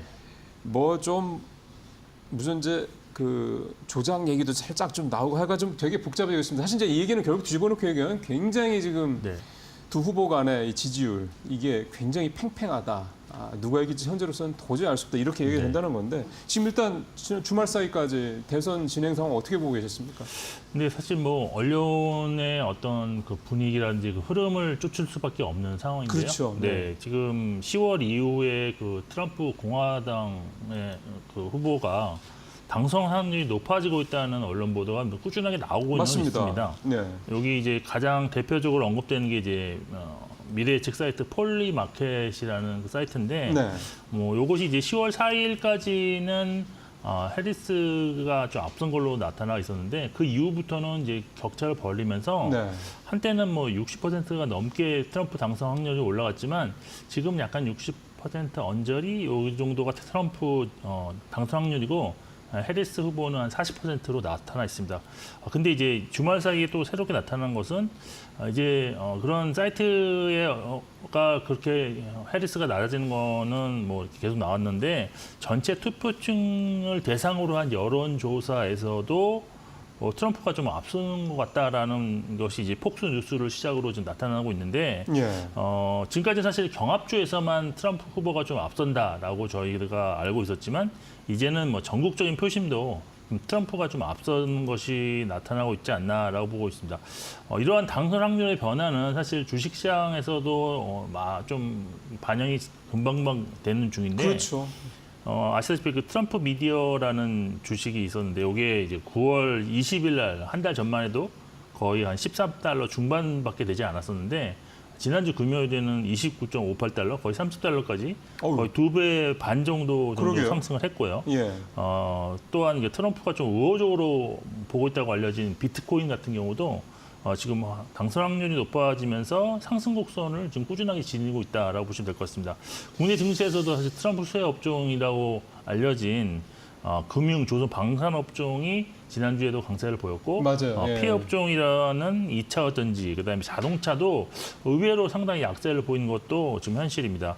여기에 이제 트럼프 당선 확률이 높아지는 원인은 뭐 다들 아시겠지만 뭐 부통령 후보 벤스가 좀 TV 토론을 잘했다라는 것도 있었고, 예, 그다음에 이제 9월 말에 있었던 허리케인이 다가왔을 때 해리스가 좀 대응이 좀 미비했다 이런 점도 있었고요. 또 최근에 이제 중동 문제가 다시 또 이제 점차 불거지면서 강력한 대통령이 좀 필요하지 않나 하는 이런 점도 제기가 되었습니다. 중동 사태 때문에 얘기도 또 그런 얘기들이 많이 나오더군요. 네, 아무래도. 그렇습니다. 지금 사실 중동 상태도 그렇고 지금 주말 사이 또 나오는 게 이제 러시아와 우크라이나의 어떤 맞아요. 북한이 참전하는 맞아요. 이런 네, 얘기도 네, 나오고 네, 있기 네. 때문에 잠깐 지금 판세가 상당히 좀 역동적으로 좀 바뀌고 있는 것이 아닌가라고 좀 개인적으로 생각하고 있고요. 그러니까 미국 외적인 그런 외교 안보적인 그런 어떤 이슈들이 네. 오히려 해리스보다는 트럼프 쪽이 좀 유리하게 가는 그렇게 하는 분위기가 좀 있는 것 같습니다. 글쎄요. 그리고 언론도 그런 쪽으로 좀 나가는 것 같고. 네. 근데 이제 또 이제 많은 또 전문가들이 지적하는 거는 트럼프가 당선이 된다고 할지라도 상원과 하원에서의 어떤 정책적인 협조가 없다면 어떤 추진하는 정책에 있어서 걸림돌이 될 것이다라는 점인데 예. 따라서 같은 날 치러지는 상원의 투표가 우리가 좀 더 주목해야 되지 않나라고 보고 있는데 참고로 지금 현재 지금 뭐 나오는 분석은 상원은 이번에 그 공화당의 거의 텃밭에서 치러지기 때문에 이탈표가 없고 오히려 민주당에서 한 2개 정도 이탈될 가능성이 있다. 그래서 공화당은 하원을 작용할 것이 거의 확실된다라는 것이고 네. 하원은 사실 좀 박빙이다라고 보고 있는데 어떤 여론조사 결과로는 그래도 공화당이 조금은 앞설 가능성이 있지 않나라는 것이 있어서 지금 트럼프 대통령이 후보가 대통령이 되고 상원마저 장악한다면 조금은 좀 우려감이 좀 나타날 수도 있는 상황이 되지 그러니까 않겠느냐. 대통령도 공화당, 상하 양원도 다 공화당 이렇게 될 수 있다는 말씀인 거잖아요. 그렇게 될 가능성이 이제 최악의 시나리오인데 그런 최악의 것도 시나리오. 염두를 두시는 맞습니다. 것이 지금 현 시점에서는 조금 보수적 관점에서 좀 접근을 해야 된다라고 보고 있는 상황입니다. 사실은 이제 우리가 향후 어떤 흘러갈 상황을 좀 보면서 이제 미리 어떻게 보면 투자 전략을 조금 미리 좀 짜 보는 게 중요한데 미국 대선과 같은 경우는 사실은 이게 워낙에 누가 되느냐에 따라서 그 결과가 워낙에 좀 달라지기 때문에 사실 이번만큼 참 투자 전략을 미리 좀 준비한다는 게 참 쉽지 않은 시기인 건 분명한 것 같습니다. 자, 그럼에도 불구하고 우리 이제 시나리오별로 이제 투자 전략을 좀 짜볼 수밖에 없는데 일단 현재로 봤을 때는 뭐 장기는 좀 일단 둘째치고 단기적으로 이제 미국 대선 관련된 어떤 영향을 고려한 투자 전략을 짜 봐야 될 것 같은데 일단 이사님께서 좀 생각하시는 전략은 어떻습니까? 네, 사실 이게 많은 뭐 이제 전문가들이 이제 과거의 통계를 가지고 향후의 전망을 좀 하는 경향이 좀 있는데, 그렇죠. 네, 근데 이제 2000년 이후에 있었던 미국 대선과 관련해서 국내 시장의 반응은 좀 좋지는 못했습니다. 그래서 직전 마지막 2주간의 어떤 모습은 모두 하락하는 모습을 보였다는 점에서 어떤 큰 틀에서 전략은 이런 걸 좀 염두에 두실 필요가 있다라고 보고 있고요. 일단 전략적으로 접근을 할 때 일단 먼저 생각해야 될 점은 선거 이후에는 어떤 실질적인 수혜나 피해 업종이 확실히 지금 나타날 것인데, 그쵸. 선거 이전에는 좀 대중이 생각하는, 즉 시장 컨센서스와 공통된 어떤 수혜주, 피해주로 한정해서 좀 매매를 좀 할 필요가 있다. 그러니까 누가 되든 간에 네. 수혜를 입을 만한 쪽 그렇게 봐야 되는 거죠. 아니, 그게 아니라 이제 제 말은 이제 사실 전기차 같은 경우를 예를 들어서 그거는 확 갈리는 쪽 아니에요? 네, 그렇다고 이제 저희는 이제 시장에서는 다들 그렇게 그렇게 예상하고 얘기를 하죠. 있는데, 네. 근데 실질적으로는 이렇게 될 수도 있습니다. 중국과의 어떤 무역 전쟁이 더 확대되면서 이제 중국산의 어떤 배터리라든지 자동차가 전면적으로 이제 위축되는 상황이 올 경우에는, 그렇죠. 국내 2차 전지 업체들은 오히려 반사적으로 수혜가 극대화될 수도 있다. 우리한테 보면 실질적으로 본다면 뭐 그럴 수도 있는 거고요. 또한 이제 테슬라 같은 경우도 앨런 머스크가 사실 트럼프의 어떤 뭐 지금 뭐 거의 선거 강력한 참모예요. 예. 네, 지지를 하고 있는 상황에서 네. 어떤 테슬라에 특화된 2차 전지, 뭐 국내 2차 전지 종목들은 수혜를 볼 수도 있는 그런 상황입니다. 하지만 네. 시장 컨센서스는 피해 업종이기 때문에 선거 이전까지는 좀 피해 업종으로 보시고 접근을 해야 된다. 이런 얘기고요. 2차 전지 같은 경우 트럼프가 네네. 당선이 된다는 전제 하에서. 네, 그러니까 이제 2차 전지를 예를 들었지만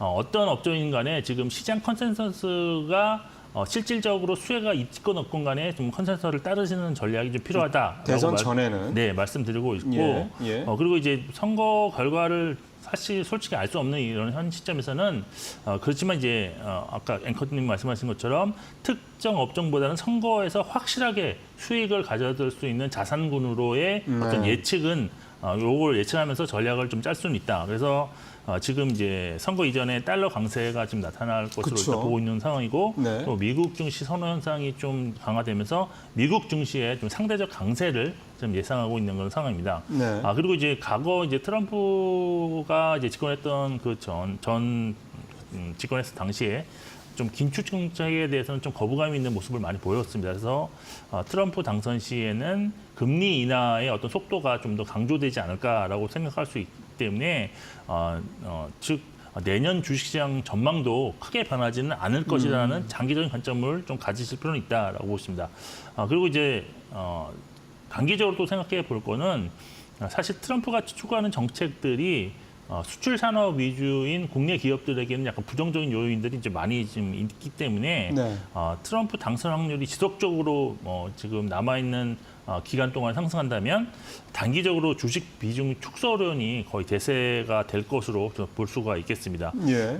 따라서 선거 전후에는 좀 일시적인 변동성 확대가 시장에 나타날 수 있다고 좀 그런 점을 좀 고려하시면서 대응 전략을 좀 수립하실 필요가 있다고 보고 있고, 만일 공화당이 아까도 말씀드렸지만 대통령 선거도 이기고 상하원 모두 장악하는 결과가 나온다면 증시는 좀 단기적으로 급락세도 또 나타날지도 않을까라고 보고 있습니다.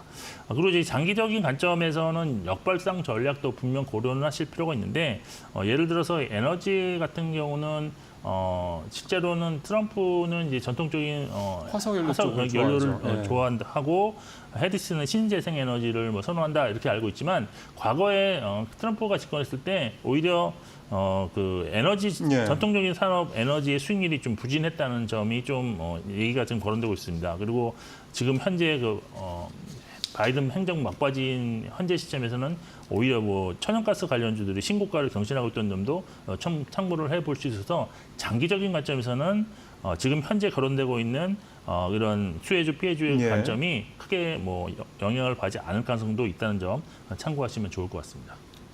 예, 미국 대선 관련해서는 참 이게 만만치 않습니다. 일단은 좀 김 이사님 말씀대로 결과가 나오기 전까지는 최악의 시나리오까지 염두에 둔 그런 조금 신중한 전략 가져가실 필요가 있다 이렇게 좀 봐야 되겠고요. 그다음에 이제 국내 이슈로 좀 돌아보겠습니다. MSCI 이게 다음 달 초에 결정이 된다면서요? 네, 그렇습니다. 정기 변경 발표가 예. 다음 달 초였는데 MSCI 아시다시피 1년에 4번 정도 예, 이제 예. 리밸런싱을 하는데 기준은 이제 2월과 8월에는 분기 리뷰가 있고요. 그다음에 5월과 11월에는 반기 리뷰가 있는데 이번에 반기 리뷰가 돌아왔습니다. 기준은 아시다시피 시가총액 기준으로 이제 크게 증가했느냐 감소했느냐 이걸 보고 또 두 번째로는 유동 시가총액을 보는데 요거는 이제 대주주 지분이라든지 보유액을 제외한 어떤 실제 유통되는 물량을 가지고 시가총액을 나타냈을 때 네. 요거의 기준이 적합하냐를 보는데 보통 이제 이번에는 이제 10월 18일부터 마지막 10거래일 중 임의로 지정된 하루의 어떤 거래를 기준으로 이제 변경 종목을 발표하는데 이게 11월 7일입니다. 그리고 네네. 실제 리밸런싱은 25일 날 종가로 기준으로 이루어지는데 7일 날 그러니까 어느 종목인지 알고 그렇죠. 그다음에 그 종목이 이제 지수에 직접 편입이 돼서 소위 말하는 리밸런싱이 네. 이루어지는 거는 25일로 25일이고. 예정돼 있습니다. 예. 네, 그래서 이제 뭐 편출입이 되기 때문에 편입 종목 또 빠져나가는 퇴출되는 종목 종목. 이런 것도 그러겠네요. 둘 다 네. 고려를 하셔야 되는데 네. 이번 정기병에서 편입이 유력한 종목으로는 현대 로템하고 지금 LIG 넥스원이 지금 거론되고 있고 그다음에 일각캠 바이오라든지 삼양식품, HD 현대미포도 편입 가능성 있는 종목으로 분류되고 있지만 아직은 뭐 가능성이 좀 크지는 않다라는 의견도 있기 때문에 네. 일단 편입 가능 예상 종목은 방산주 두 종목으로 좀 압축하는 것이 그러게요. 좋다라고 좀 볼 수밖에 없을 것 둘 다 같습니다. 방산주네요 정말. 네, 그렇습니다. 아무래도 최근에 방산주가 시가총액이 좀 많이 올라왔기 때문에 그렇죠. 이런 현상이 나타난 거고 반대로 편출 가능성 대상 종목은 KT, 금양, 셀트리온, 현대건설, 코스모 신소재라고 할 수가 있는데 이 중에서 KT, 금양, 셀트리온은 거의 편출이 될 가능성이 상당히 높은 상황이고 현대건설, 코스모 신소재는 편출 확률이 한 중간 수준에 지금 머물고 있습니다.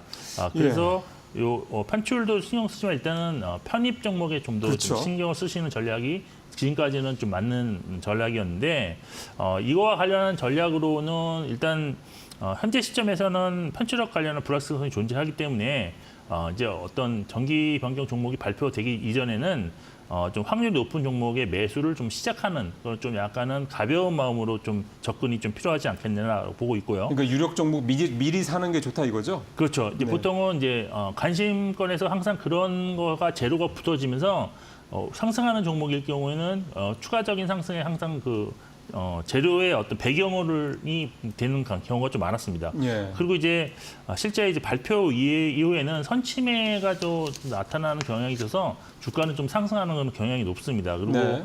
리밸런싱 이후에는 재료 노출에 따른 어떤 주가 하락이 이루어지는 현상이 좀 반복적으로 좀 나타나고 있기 때문에 네. 리밸런싱 이전에 좀 매도하는 전략으로 접근하는 것이 좀 바람직하다라고 판단을 하고 있는 상황입니다. 그러니까 7일 날 발표되면 예를 들어서 그때 매수를 하고 그렇죠. 25일 날 리밸런싱이니까 그 전에 팔고. 네, 그 전에 보통 이게 수급이 선침해가 들어오기 때문에 보통은 이제 주가가 상승하는 경향이 높습니다. 그래서 네. 그렇게 경우에는 어떤 그 이후에 어떤 재료노출에 따른 뭐 세럼이 나오기 전에 미리 팔아서 이익을 실현하는 그런 전략 접근이 좋다라고 좀 보고 있는 상황입니다. 그러면은 이게 좀 이게 왜 그렇게 좀 단기적으로 보시는 분들도 계실 거고. 네네. 뭐 사실은 LIG 넥스원 예를 들어서 좀 LIG 넥스원이나 현대로템 같은 회사들은 뭐 이게 사실 무슨 방산 테마로 해가지고 단기 급등하고 단기 급락하고 이런 종목들이 아니라 사실은 올 들어 계속해서 우상향하는 종목들이잖아요. 그러니까 펀더멘털도 되게 좋고 그 다음에 업황도 굉장히 긍정적이고. 네네네. 근데 그러면 예를 들어 이런 종목들 네. 그냥 리밸런싱해서 말씀하신 대로 세로닌이 뭐 이런 거 감안하고 그냥 쭉 중장기로 가져가시는 뭐 이런 부분들은 어떻게 봐야 될까요? 사실은 근데 이게 이제 펀더멘탈로 접근을 하실 건지 아니면은 이제 말씀드린 단기 단기 재료로 재료로 접근할- 접근할지에 대한 문제인데 단기 재료로 접근하셨던 그런 변제를 가지고 많이 매수를 하셨다면 이제 MSCI의 재료 노출을 좀 고려하실 필요가 있다. 저는 소문에 사고 뉴스에 팔라 이 말씀이네요. 말고 있고 예. 그리고 사실 이제 항상 보면 이렇게 편입이 거론된 종목들은 상당히 조금 주가 흐름이 좋았던 경우가 많은데 글쎄요. 이걸 계기로 해서 주가가 좀 망가진 케이스도 앞서 좀 있었던 적이 있습니다. 그래요? 전력기구 같은 경우는 그런 적이 있었기 때문에 일단은 단기적으로 이런 이슈가 있다는 점을 좀 감안하셔서 좀 매매를 좀 단기적인 매매는 좀 하셔야 된다라고 결론을 내리겠습니다. 알겠습니다. 네네. 하나만 더 업종을 보면 이제 실적 시즌 관련해서 저는 개인적으로는 요즘에 이제 금융 지주사들 쪽 네네.